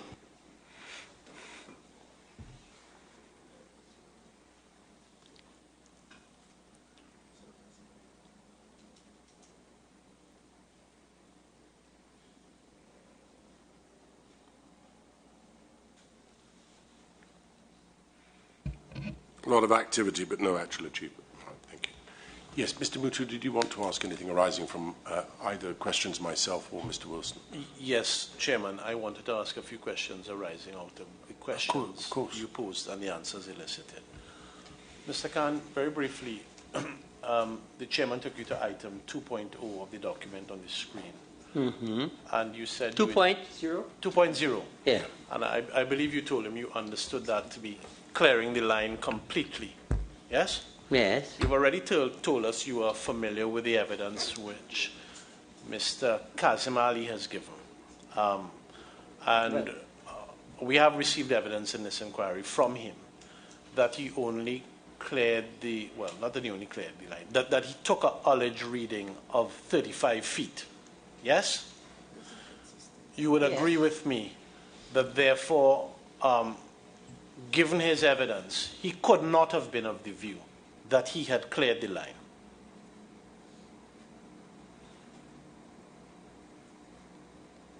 I need you to answer. No, that's correct. Yes. And therefore, that either LMCS did not interpret that as an instruction to clear the line, or they didn't comply with it. Okay. Yes? Well, to answer your question, Yes. Okay. The chairman asked you, or he put to you certain information you would have had on the night, and asked you whether you would have been able to come to a conclusion, and I'm using my words here, whether there was a latent delta P event present, right?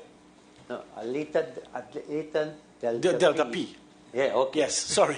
I removed the word event from there. Something happening. Yes. Yeah, okay, good. I stand corrected. What I struggle with is, I think it's would you agree with me that at that point in time, on the night, you therefore would not have known of the state of the plug, the true state of the plug? Yeah, I agree with you. Yes. And if you didn't know the true state of the plug, you could not really eliminate the possibility of a latent delta P in the line. Yeah, I could have eliminated that. I don't know. You need to be by that microphone, otherwise you're just talking to Mr. Mutu and none of us can hear you. I'll tell you why I put that to you.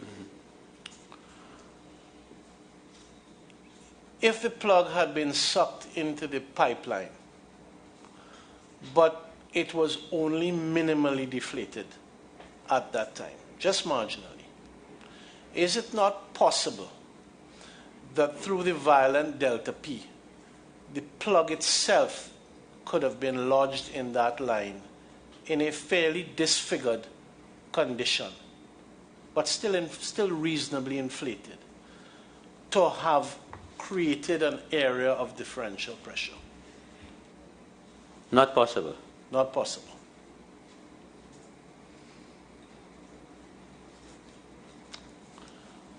When you gave your evidence earlier today and you inspected the plug, I think you also identified this in your report.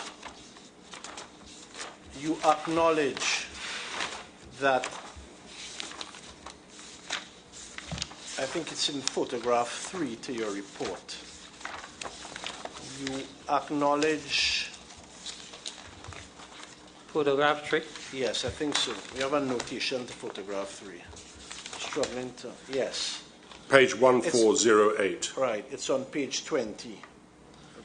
Yeah, you note a broken inflation nipple. Yes. Yes? Mm-hmm.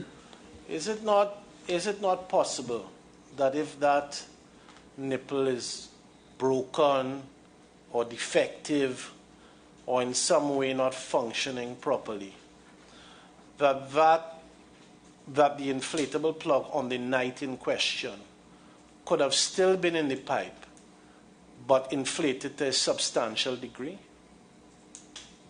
At what point? In the night, on the 25th. At what time?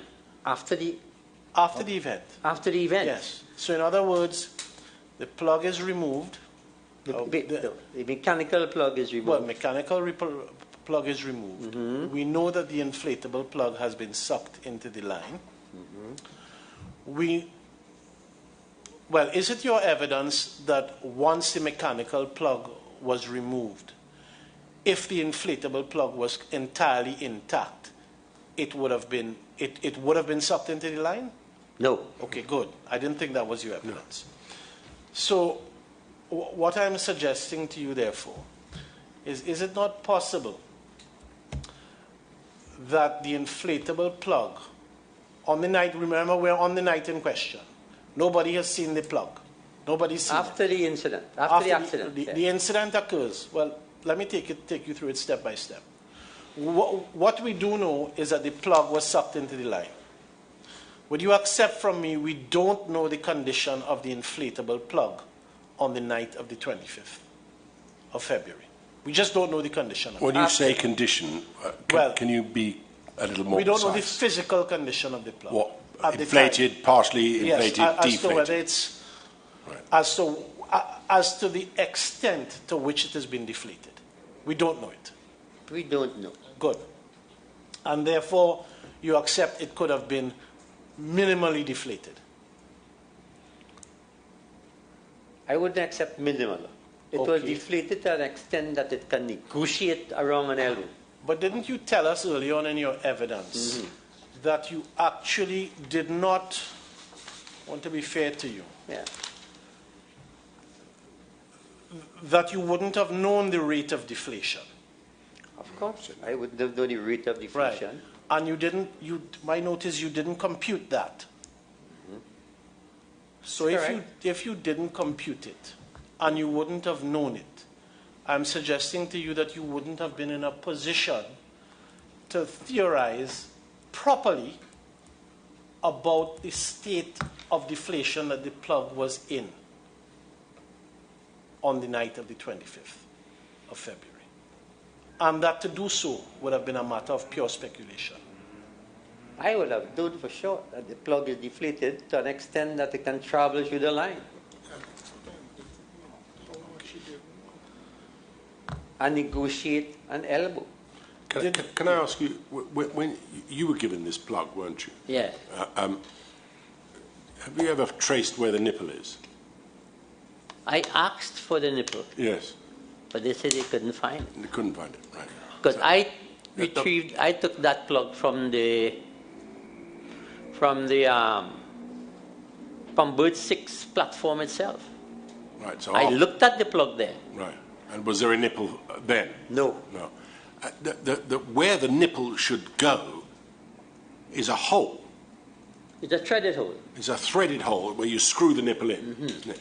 If you stand on that plug now, the air that's in there will actually come out of the hole, won't it? That's correct. So it's completely open. It's open. It's not like there's a valve still in place which may or may not have been letting air in or out. There's a one-way valve there. Like There's no one-way valve. Thinking of a car tyre, if you take the valve right out, or a bicycle tyre, if you take the valve right out, you're left with a hole and it will just deflate completely, right? If you leave the valve in and there's a faulty valve or something, it might let some of the air out and then close again. So, is there any possibility that the nipple was in place, still in that barrier, and in some way closed itself so that it retained some of the air inside? Only a one-way valve will do that. Right. And that's not what There's this not a was. possibility. Right. So is there any, what Mr. Ruta was asking you, is there any prospect at all of that being in such a state that it could create a barrier between different pressures on either side of it? Any possibility? I don't. As an engineer, I would say no. No. And if you've been asked that question... I mean to say, the line remains static Right. for 2.5 hours. Or whatever, when Mr. Bourgeois exited the line. Right. Well, if you've been asked that question on the night by anybody from Paria or LMCS, you'd have been able to tell them what? I would have said, hey, the plug was sufficiently deflated to propel itself through the line and negotiate an elbow. Would it create a problem, as far as you are concerned, in terms of anybody entering that pipe in order to effect a rescue? Not if I weigh all the conditions there that existed at the moment. No, I would say it couldn't prevent anybody. I mean, obviously you can't get past it. You can't get past it. No, but given that it's in the line, Yeah. clearly you couldn't get past it. But would it create an issue, as far as you're concerned, for anybody seeking to effect a rescue in the line at that time? I wouldn't say it created an issue. Just arising out of that, give the evidence that you've just given. Have you looked at the manufacturer's specifications in relation to this plug for the purpose of preparing your report? No, but I got all the information that is written on that plug.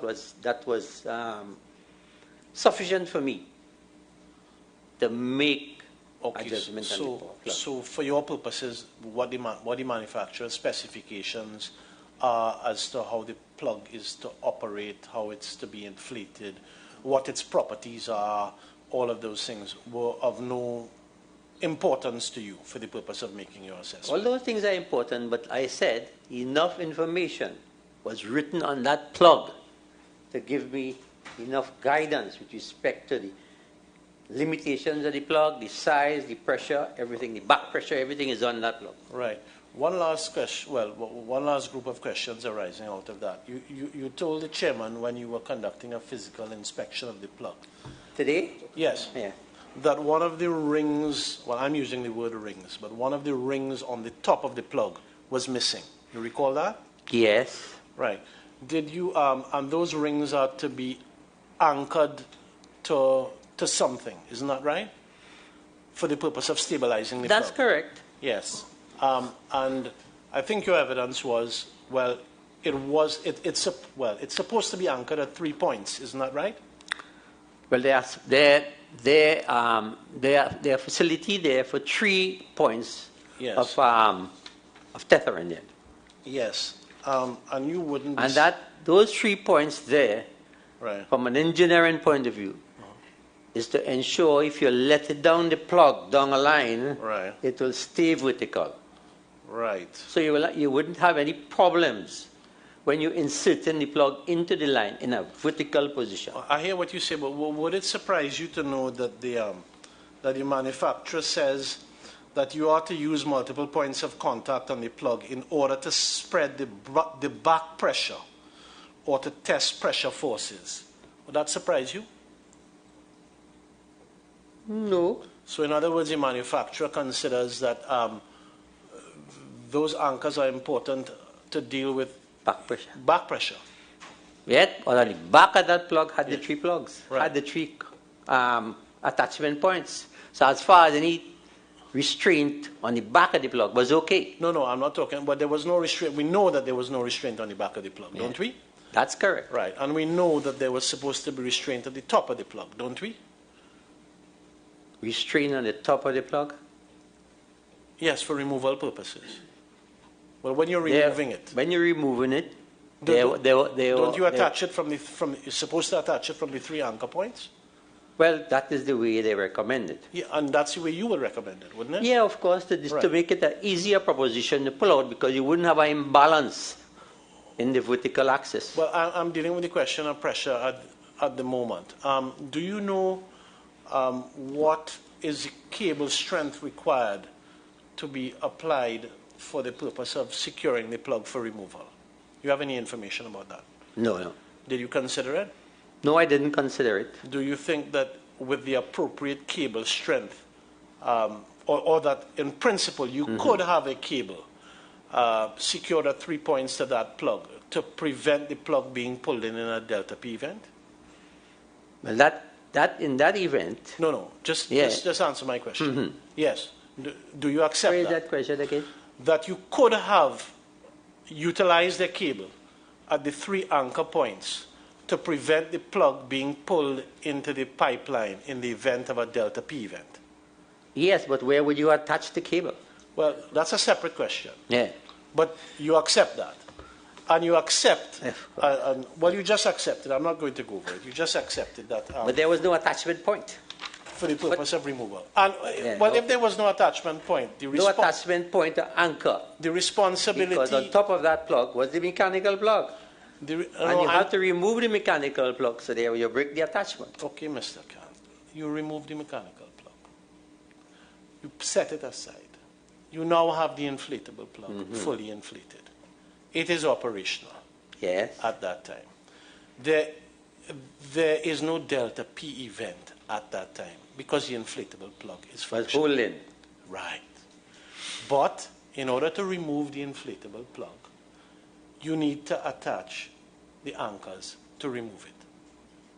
We just went through that. Yes, correct. So I'm taking you to a situation where the plug is being removed. You've accepted that the plug could be appropriately secured so as not to go down in the pipeline. But you see, there was no point to attach it. When you give that evidence, you mean there was no point to attach it in the chamber? No. There was no point. There was an attachment point on the mechanical seal. At least the manufacturer said you forget could the do mechanical seal. You take out the mechanical seal. The top of the plug is sitting exposed. Yes. We have the 3 rings that are there. No, 2. Okay, but right in a proper plug, we've gone through this. There would be 3. There would be 3. Good. So if we're using a proper plug, the proper plug is to be secured at those 3 points for removal. Yes. Good. LMCS is to remove it, not Paria. You said to me that there's no proper point to anchor or secure the cables. Onto the mechanical plug, but prior to that, you could have attached the inflatable plug anywhere you want inside the chamber. Precisely. Yes. So if LMCS, you having accepted that the plug could be anchored at 3 points and should be anchored at 3 points, yes, and that it is capable of being securely anchored using the appropriate cable to resist a delta P event, it was therefore open to LMCS to utilize the appropriate cables and anchor it in the chamber without it being pulled into the pipe. Will you not accept that? Yes. Thank you. No further questions. Good. I can't doubt you on that. Yeah.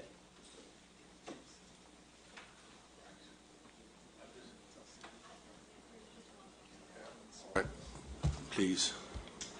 Mr. Khan, we've heard evidence from you as to the violence of the delta P event. Would a restraint have prevented the plug from being pulled with that level of violence? It depends upon the strength of the restraint. Well, I mean, it's obvious, isn't it? If it's a piece of string, it's not going to hold it. On the other hand, if it's a steel cable, it might. Or it might pull the cleats out of wherever it was attached to. Who knows? Fact is, it wasn't anchored. It went down. All right. Thank you very much. Can I express our gratitude for the way in which you put together your evidence so that we can understand the whole scientific concept? As I expressed earlier, it certainly helped me, and I know it will have helped us all understand the dynamics and the mechanics of what happened. So I want to express my gratitude for you doing that. I think this particular plug is in your possession, is it not? Yes. You can take it with you if you like. And, if you could pick it up. I am the custodian of the plug yes. right now. All right. Well, so the plug has to be taken downstairs and put on my trolley. I was just suggesting. Yeah, okay. I'm not suggesting. No, I understand. Take it under your arm now. So leave it there now. We'll make arrangements for it to be returned to you. Thank you very much indeed. So you're free to go now, and with our thanks. Please, yes, go now. What happens next, gentlemen and ladies, is the reading of two statements by the witnesses themselves and a statement which is to be read by Mr. Ramatar from... Please, just leave. Yes, that's fine if you go out that way. Take your things with you. Make sure you take your bits with you. Yes. No, I'll get the car to do it. That's fine. Have you got all your things? Sorry? Should we just take 2 minutes while this is all done? You needn't get up. I'm not going to...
Yes.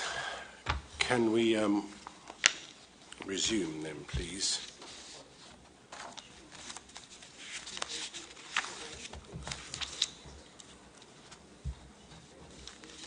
So there are two statements which have been edited. I don't know where Mr. Ramatar has gone now. Well, should we have the witnesses then, please? Let's have a Fisher Henry first, please.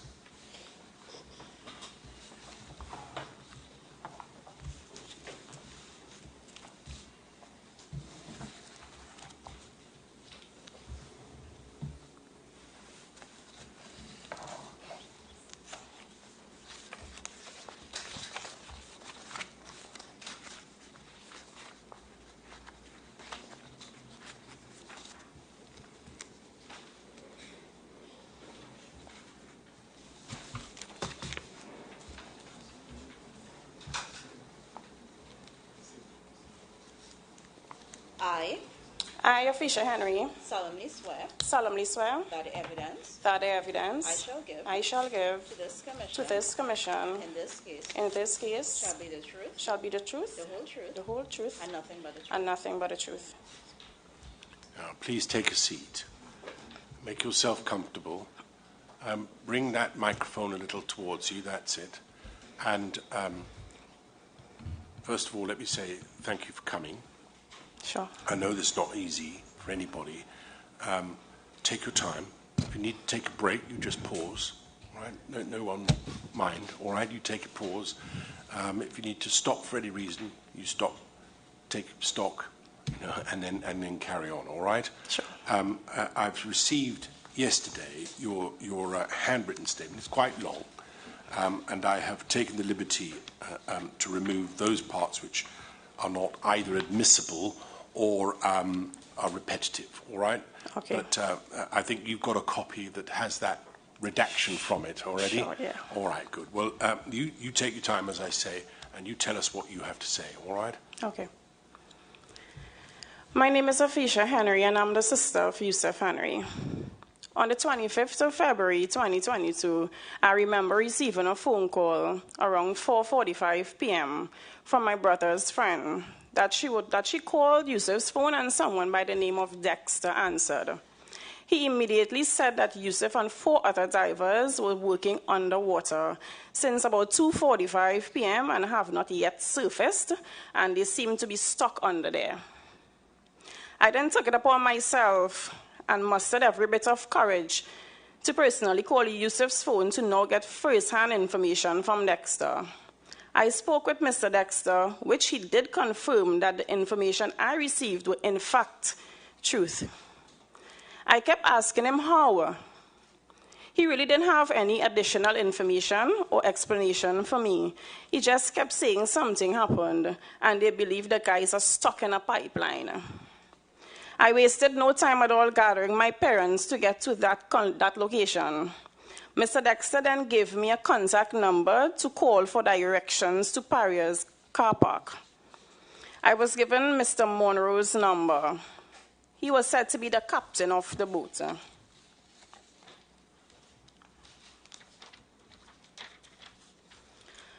Mr. Monroe didn't. I also asked Mr. Well, I did get information from Mr. Monroe.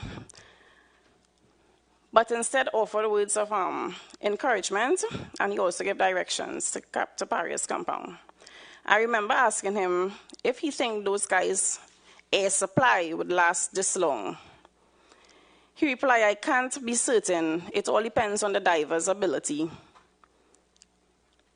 Also, he kept repeating, look, deep down in my heart, I don't think those boys are stuck in that pipe, God isn't a wicked God. I have a feeling that they all were washed away in the open sea. Then I mentioned, if so, that can be good news, because in 2018, Yusuf, along with a couple others, were heading to Grenada on a vessel when it turned over, and Yusuf was the diver that saved himself and a couple others. So if that's the case, chances they can be okay. He then said, sister, just keep praying. At this point, I couldn't remain focused at all, so I was on and off calls with Mr. Monroe, following directions to get to Paria's compound.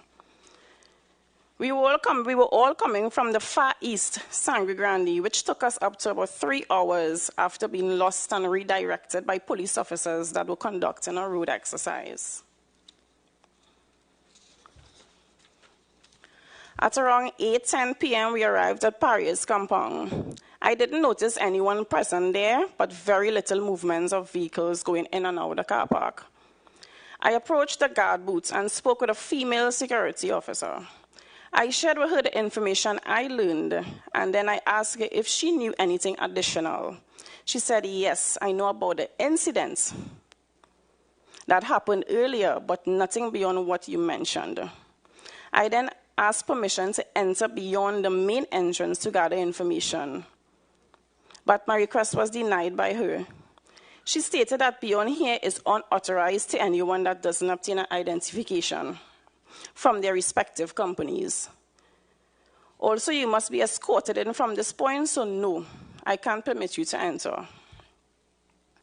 My family and I were left in the car park unattended, but instead informed by another security officer that we can stay, but please do not leave our vehicles unattended, because they won't be responsible if anything happens. We then agreed to remain in the car park and await any information at all. It was now around 11:30 p.m., where I personally called both Dexter and Mr. Monroe for any updates, but nothing changed.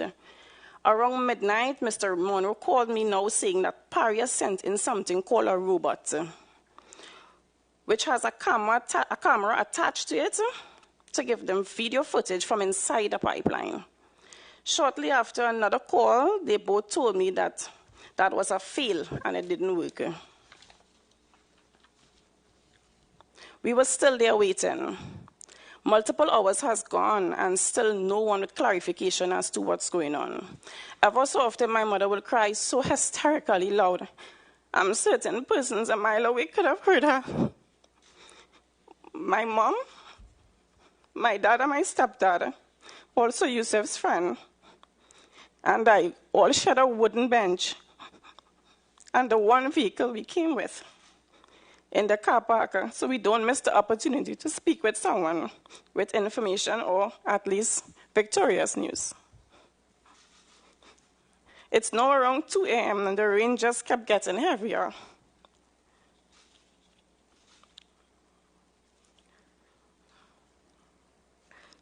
So we are now sitting in the car on sleeping shifts.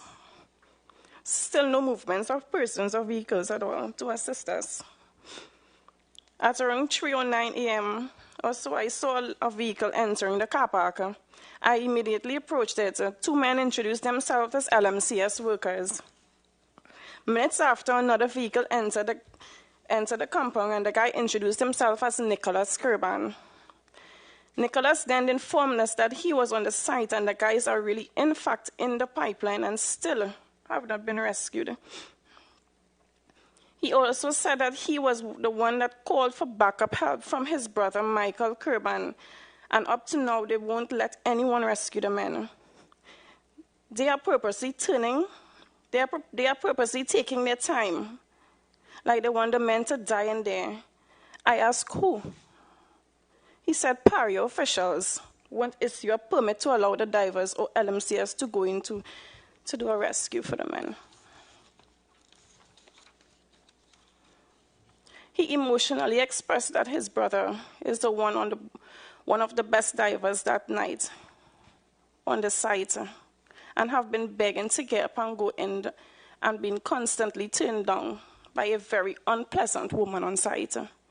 I then asked, who is her? He said, a Paria official. Then I asked, but why? He kept repeating, they insist they stand down and await further instructions and a permit before any dive rescue starts. This took us up to 4:30 a.m., where the traffic of vehicles started to increase. 3 ladies started walking towards me. Then I introduced myself, and they told me they are family of Faizi. I remember a pleasant lady speaking before I learned she was the wife of Faisal Kurban. She spoke so highly and confident of Faisal. She kept saying my husband is a very, very good diver, and she believed he would do anything he can to save his colleagues and himself. I remained very close to them in order to grasp any information they kept receiving. As the sky started to clear up, more and more persons started gathering in the car park. I even noticed media persons started rushing in, and that's where I really believed it all. The adrenaline massively increased. By now, media persons are rushing towards us for interviews and pictures, and the car park became filled, loud, busy, and crazy. Information about a rescue diver now being circulated but the name wasn't certain.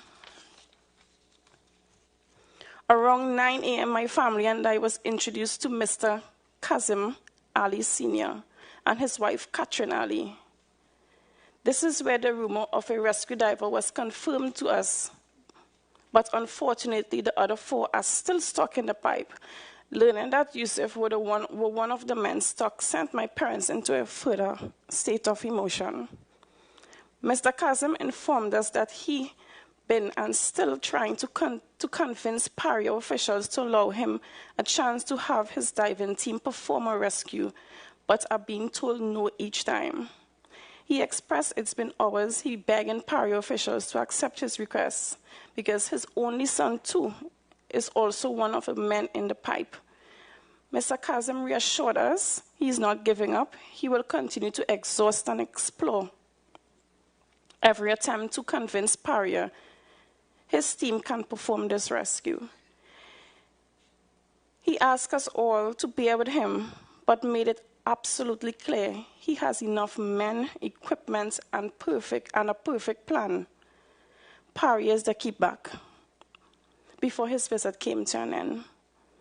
I can vividly remember the OWTU members coming out in their numbers and wasted no time sharing food, water, encouragement, and prayers with.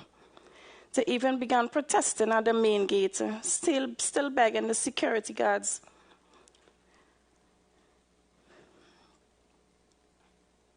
to allow the other LMCS workers or additional divers to enter the compound and proceed to the site.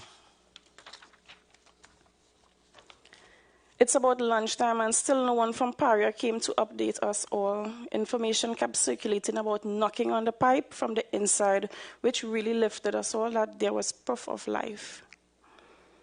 More friendly civilians kept bringing additional chairs, tables, and even portable toilets for us at the car park. Small businesses even rendered support of food and drinks.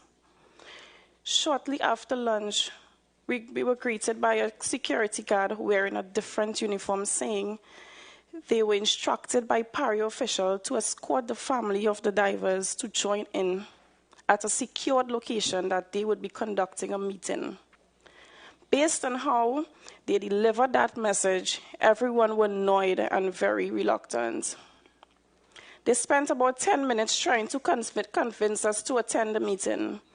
My cousin Leah Span then announced that it's wise we attend the meeting to at least hear what they has to share, and if it somewhat doesn't bring us any comfort, we should all ask to be dismissed. On arriving there, I saw Minister Stuart Young, Michael Way, Mushtaq Mohammed, Naresha, and many others.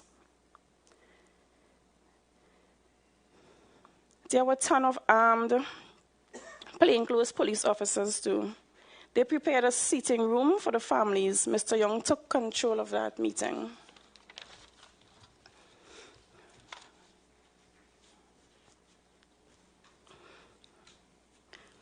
After introducing himself, he allowed the others to speak. They all were very brief with the same thing to share, that at this time no one was permitted to enter because they must be very certain of the conditions in the pipe before sending another person to be possibly trapped too. I do have recordings of that meeting because we were told then that we are not allowed to go live on Facebook or anything like that, so we were just allowed to do audio recording. After learning about this air pocket, etc., I personally raised my hand asking Mr. Weir, who was introduced as the engineer and shared some knowledge about it. He looked so confused.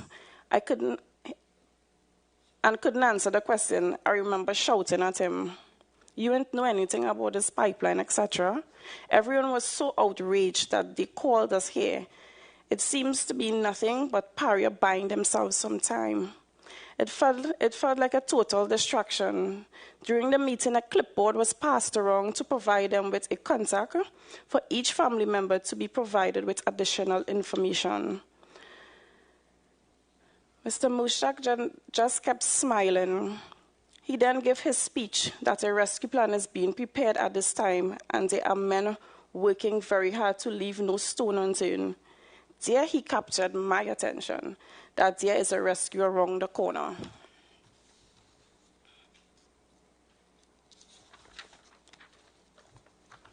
My mom showed him and everyone else a picture on her cell phone.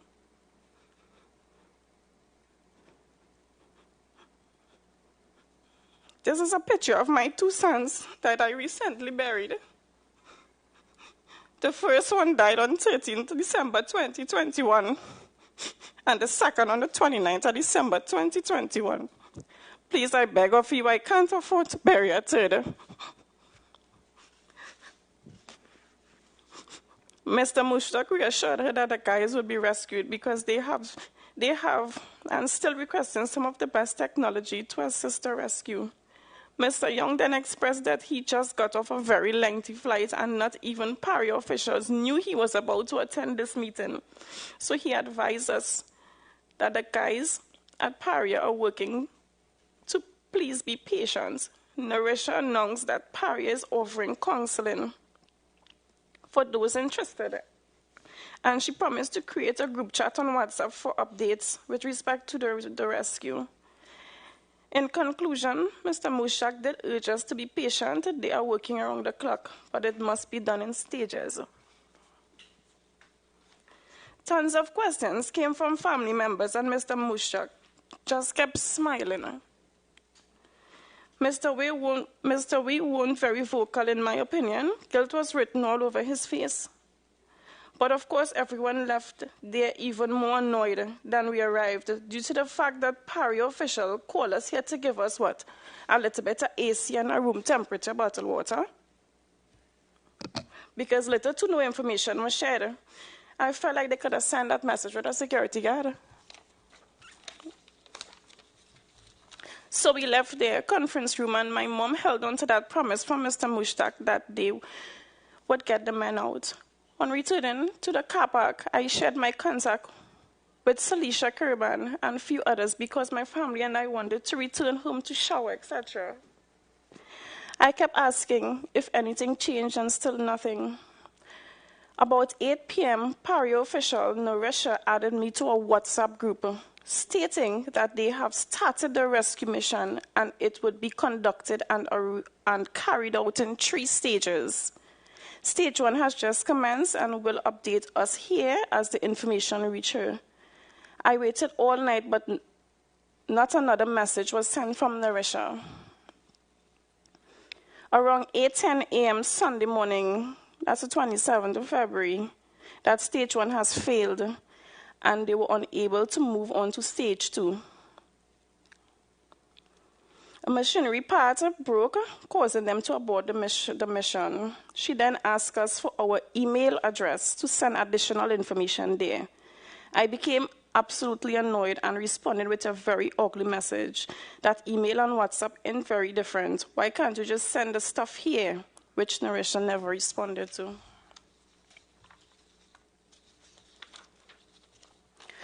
Narisha discontinued all communication in the WhatsApp group. At this point, everyone became loud, angry, and very emotional. More media and plenty movements in the car park. I remember sitting next to a group of persons, one being Mr. Philip Alexander and an ageable man being called Mr. Ali. They were on numerous calls even with Mr. Kazim Ali, that this guy is prepared to assist with a rescue if possible. If possible, Mr. Kazim can convince a Paria official for his judgment or input. Mr. Kazim kept saying Paria is tying my hands and won't allow an opportunity. Shortly after, media persons, they are informing us that Paria has now shifted rescue to recovery and just extend condolences to the family of the divers. Everyone was in total shock because they lied to us all. It was the greatest amount of deceit we endured.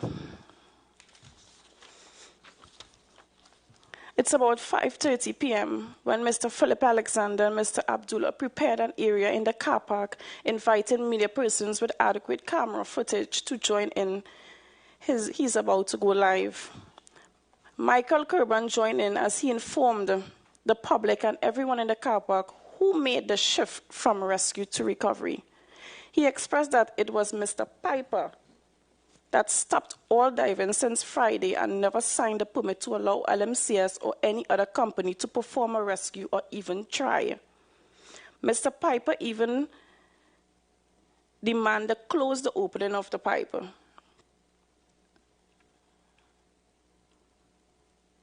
Mr. Kurban said it was murder to even do such. He was deeply hurt and emotional. We even made mention of the misleading info Narisha shared with us on WhatsApp. After that heartfelt gathering, my family and I left and returned home to Sangre Grande. On Monday, 28 February 2022, we arrived at the car park around 6:30 a.m. Still no one there from Paria. The entire day passed by and everyone still gathered in the car park. I remember being very emotional and loud because I have not yet accepted the fact that all my siblings are gone. And I'm here in a car park annoyed, angry, and torn to pieces that a big established company like this made such a bad choice and little to no effort to save my brother and these men. It was about 7 p.m. Ambulance and DMO are seen entering the main entrance. A OWT member came announcing that Paria will soon be asking for a representative from each family to visit the site to identify their loved one's body. I made it absolutely clear that no one from the Henry family will be going there because since Friday we've been begging to go there and we're being denied. Why now? It's now safe to go. My family and I left Paria's car park, torn to a million little pieces, really emotional and cold. Very early Tuesday morning, Mr. Kazim Ali Sr. called me that they were able to recover only 3 bodies, so one family will be disappointed this morning at forensic facility. On our arrival there, my mom asked her sister, Wendy Phillip, to accompany my dad to now identify Yusuf's body. They both confirmed Yusuf's body was the first in line by his tattoos on his chest and arm. They described the state of the body and features to be a totally different person. If it wasn't for his known tattoos, they could not recognize him. My dad said all the guy's face, mouth, eyes looked the same, so he can tell that they died the same way. I've never imagined, at such an early stage in my life, I'll lose all my siblings. I can't even grieve in peace, but instead fight for closure and clarity for justice for one.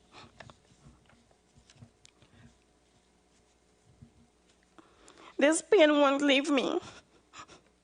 I live day by day turning, trying to open the next chapter of my life without my riders.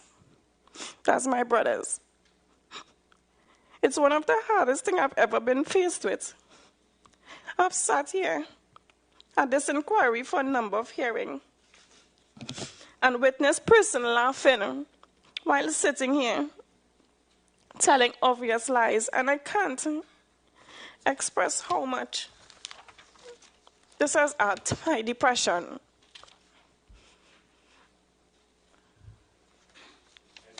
Ms. Henry, thank you very much. Problem. I know that was not easy, so thank you for coming, and your evidence Sure. will be taken into account. Thank you very much. You can go this way. You can stay or go as you please, obviously. Take that with you.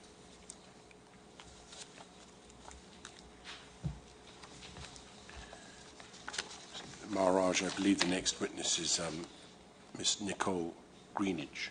Is that right?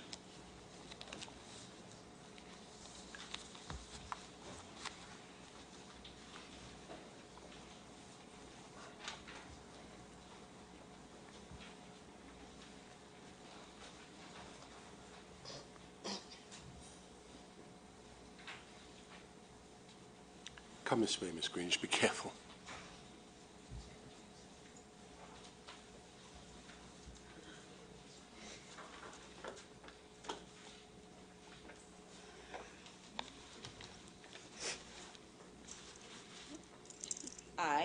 I, Nicole Greenidge, solemnly swear do solemnly swear that the evidence that the evidence I shall give to this commission in this case shall be the truth, the whole truth, and nothing but the truth. It's Nicole Greenidge, is that right? Yes, sir. Yes. Take a seat. Make yourself comfortable. I know this is not going to be easy, but I'm very grateful for your coming, all right? It was your daughter who's just given evidence, is that right? All right. Well, you've got your statement in front of you. It has been a little edited, but if you just read it to us now, thank you very much.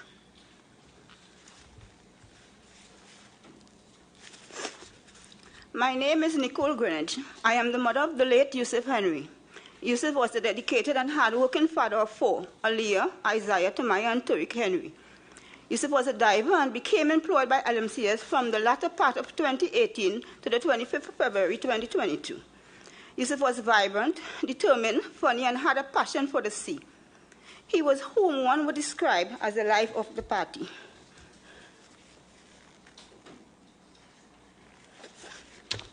On Friday, 25th February 2022, I was at my daughter's official home residence located at Ramnot Terrace, San Grande. At around 4:30 to 4:45 p.m., Official received a call on her mobile phone. She answered, and all I heard her said in a loud tone was, "What?" I looked in her direction and noticed a change of facial expression as she sat on a nearby chair.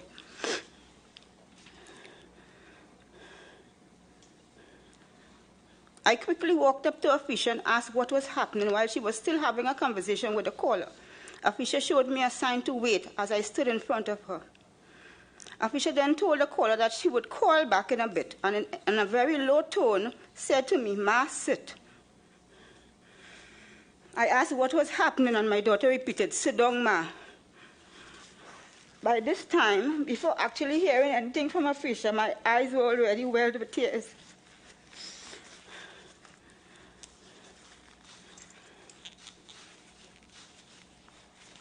Afisha then told me that the caller was a female friend who she said called Yusuf's cell phone, and someone by the name of Dexter answered, told the young lady that Yusuf and four other divers were conducting underwater works at around 2:30 to 2:45 p.m. and had not resurfaced to the platform since, and they are missing.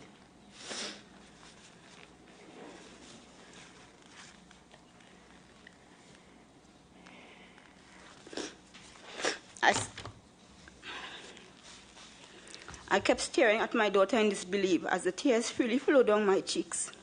I said to Afisha, "What are you telling me, girl? That man sure about what he said?" The young lady told Afisha that she had asked Dexter for his contact, but he gave her the contact for one Mr. Monroe and said, "You can call this person."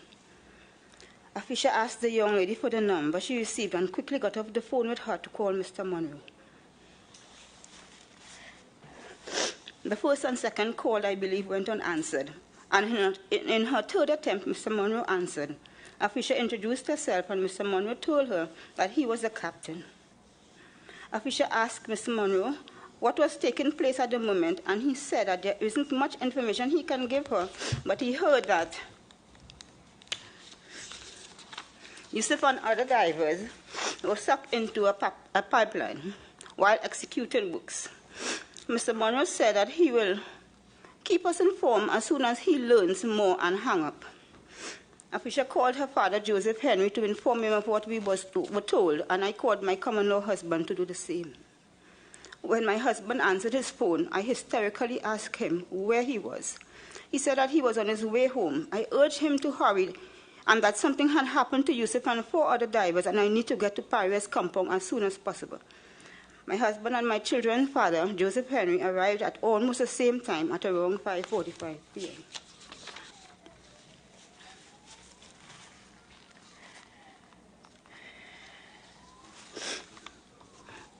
Eventually, we found our way and arrived in front of Paria's compound at around 8:10 p.m. Official again called Mr. Monroe, informing him that we had arrived, and he told her that we can park our vehicle in the car park and he will meet with us there.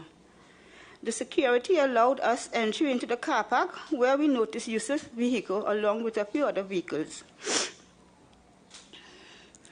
My husband parked his vehicle a little way in front of Yusuf's vehicle.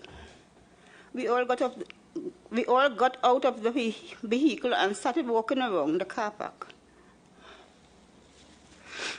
I walked across to the security booth and asked the officers if they had any information on what had occurred, and they said that they did not know much. A fisher called Mr. Monroe's phone again, asking him if any new updates. He told her no, but said to her that one of the divers were rescued at around 6 p.m., I believe, and that he was taken away by an ambulance to the San Fernando Hospital. He did not give a name, and we did not ask. We later learned that the rescue diver name is Christopher Boudram. My family and I kept the faith that the other divers will soon be rescued as well. After waiting in the car park for about 2 hours, I told the fisher that we should pray. She quickly alerted her father, and I alerted my husband.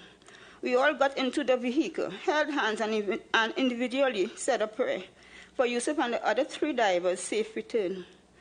As I started praying, the tears kept rolling down my cheeks. I begged God, please, not another one, Lord.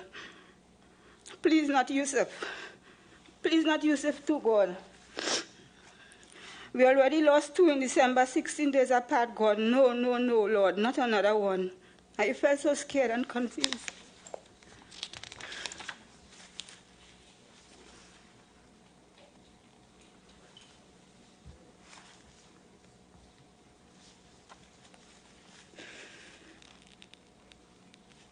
Would you like some water? Yes, can we have a bucket? All right.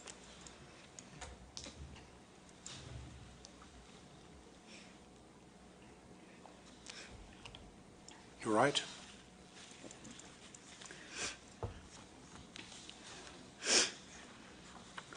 At about 3:55 a.m. to 9 a.m. on Saturday, 28th of February.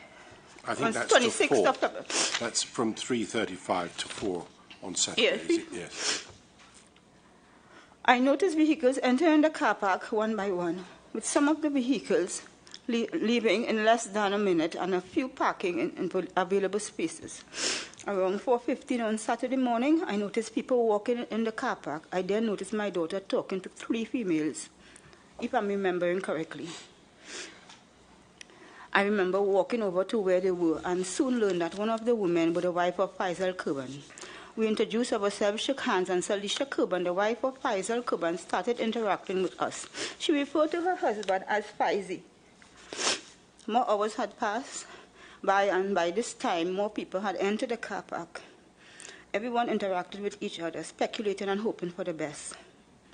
We all were devastated and awaiting some kind of information or approach from someone in authority at Paria. I noticed some guys wearing coveralls similar to the ones Yusuf wore. I was approached by a young man who introduced himself as Dave. He asked me if I was Yusuf's mom, and I said yes.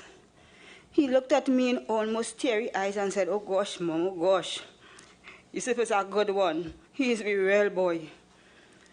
Dave indicated to me that Yusuf recently turned to work and that the crew knew of the family's bereavement.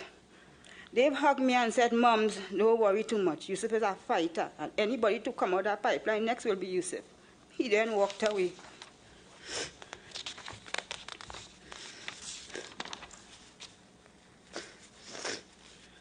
Moments after, I was introduced to Michael and Nicholas Kurban, the sons of Faisal Kurban.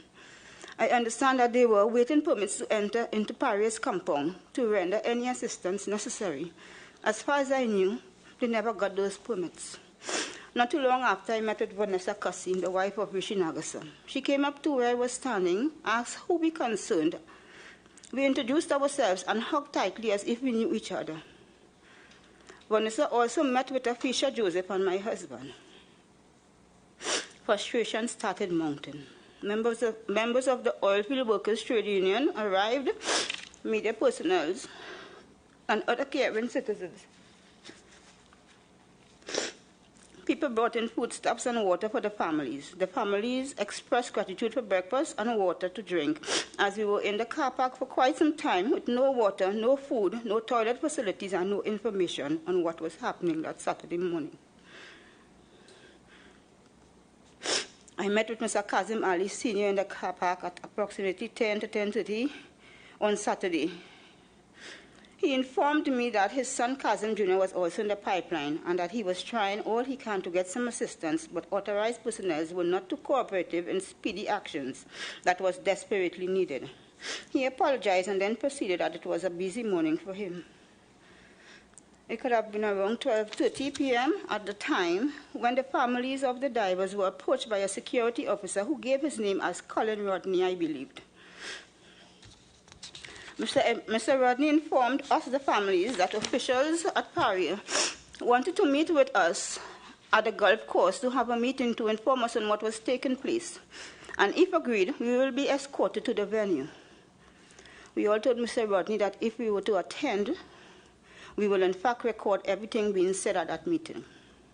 Mr. Rodney told us that recording was prohibited and we all declined from having a meeting.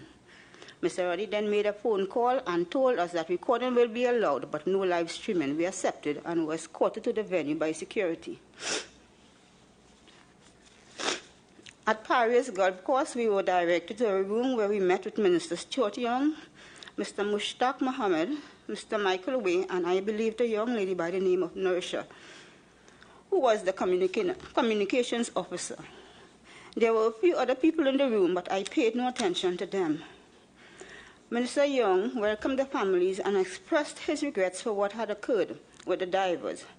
He then started talking about his travel patterns and arrival into the country, but was quickly stopped by Salisha Kurban, who indicated to him that no one was interested in his travels. We were all there for information on our loved ones. Another person blurted out, "Yes, give us something to work with, man. Time running out." Mr. Young shortly turned the floor to Mr. Mohammed. In Mr. Mohammed's speech, he mentioned that it was risky to send someone into the pipeline, but they were exhausting all other alternatives and that they received the equipment to help in the search and rescue for our loved ones. Family members began asking Mr. Mohammed questions of concern. I raised my hand and was given the opportunity to voice my concern. I introduced myself and deliberately asked Mr. Mushtaq Mohammed, how is it that a company of this nature existing for such a long time, how come there is no emergency plan put in place for when or if an accident should occur? We are all aware that jobs conducted here are high risk. So how it is things are taken so lightly with regards to the risk attached to jobs? I also asked Mr. Mohammed, sir, as we speak, are operations taking place to rescue our loved ones? Mr. Mohammed said yes. I ask again, as we speak, operations are being carried out? And was given the same answer, yes.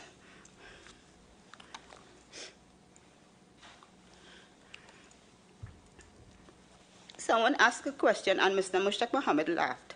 And someone from the Kurban family said to him, what is the big joke? People here under seriousness and you laughing? Someone else said, at least you can laugh. I believe Vanessa Cassie also commented on the laughter by Mr. Mohammed, telling him she has a 3-year-old son home waiting to see his father. I said to Mr. Mushtaq, sir, I recently lost 2 sons in December, 16 days apart, and cannot afford to lose another.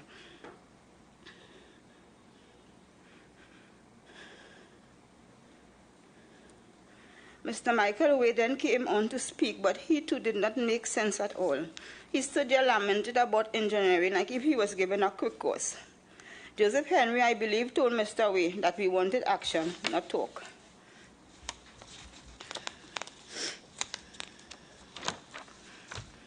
My husband then said to Mr. Mohammed and Mr. Way, with all respect due, what families are being told here, nothing is the same. It is, in my view, all a wasting our time, so it's best to end the meeting. Other family members agreed and proceeded to exit the room. Nourisha quickly came forward with a notepad, I believe, and asked for a contact number from one member of each family. She said that this request was to create a WhatsApp group chat to keep the families abreast of what was happening. The next thing I was told was that Paria was now asking for an email from the families. This was after we had returned to the car park from the so-called meeting. I remembered hearing Afisha saying in a loud tone, what is this, boy? So if someone don't have an email address, then we won't be able to receive information? Like Paria trying to trip up somebody here or what?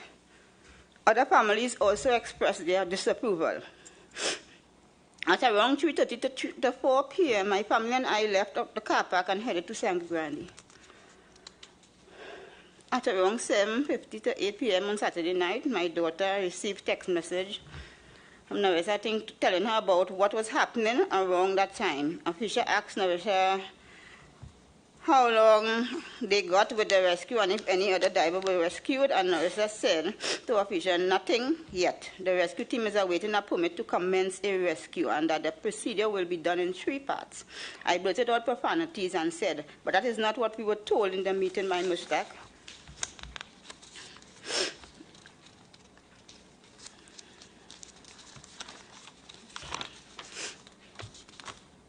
Caring citizens continued to provide food and drinks for the families. Later on in the evening, on Sunday 27th, I heard people talking in the car park that the rescue plan was turned to a recovery. I think you may have missed a page.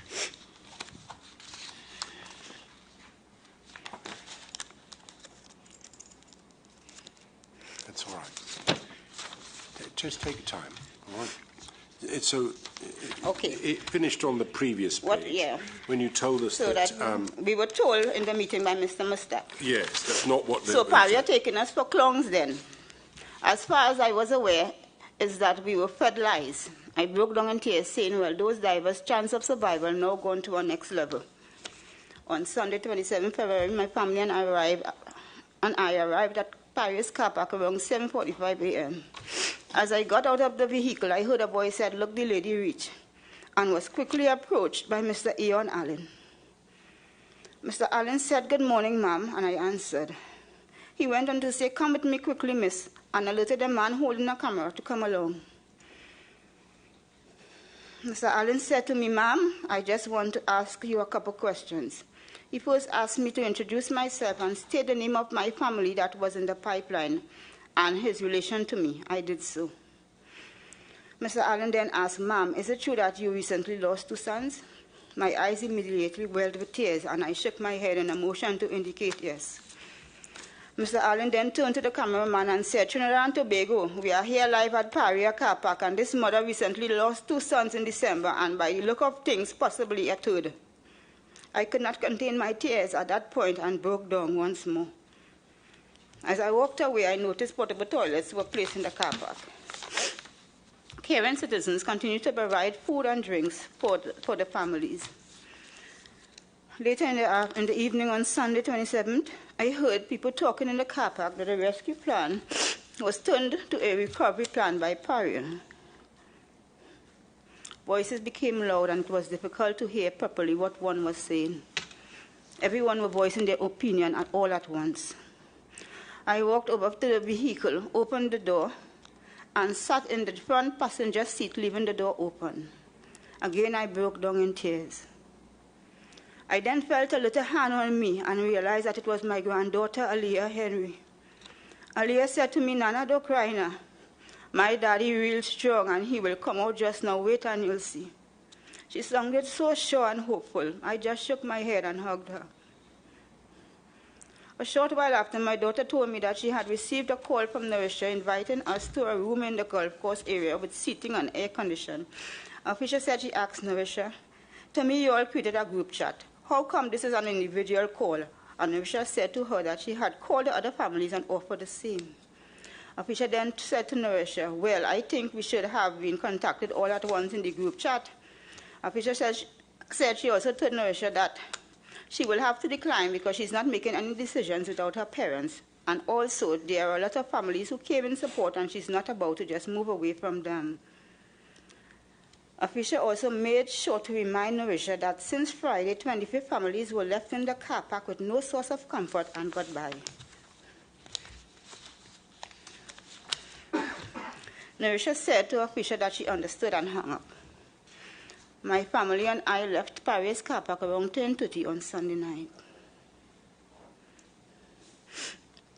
On Monday 28, we returned to the car park around 10 a.m. By this time, my family never received a direct phone call nor in the group chat that Paria had now changed the rescue to a recovery. I found it a bit disrespectful to the families, as it was, in my opinion, a wrong-sided decision to have media release before contacting the families. However, we just waited again in the car park. Sometime later on that Monday afternoon, I noticed a group of people rushing to one area in the car park. I was unsure of what was taking place, and I then learned that it was Vanessa Cussie, the wife of Rishi Nagasa, that fainted. I later learned that she had received a phone call informing her that her husband's body was recovered. I held on to my stomach and immediately felt sick. Moments later, my sister came to me and said that she got a phone call from a close friend who was present for the retrieval of the diver's body, that they had just pulled up the body of my son, Yusuf Henry. My sister hugged me and we both started crying. My family and I left the car park around 9:45 p.m. on Monday night. On Tuesday, which should be the 1st of March, 2022, my family and I went to the Forensic Science Center in St. James to identify Yusuf's body. My sister volunteered to go along Joseph Henry to do the identification, as a Fisher and myself were not prepared to do so. I was told by my sister and Joseph that Yusuf's body was the first to be shown to them, and they easily identified him by a tattoo on his right arm. Joseph walked out in the yard of the forensic center and started to jump and shake his head while tears streamed down his face. On seeing his reactions, I immediately broke down into tears myself.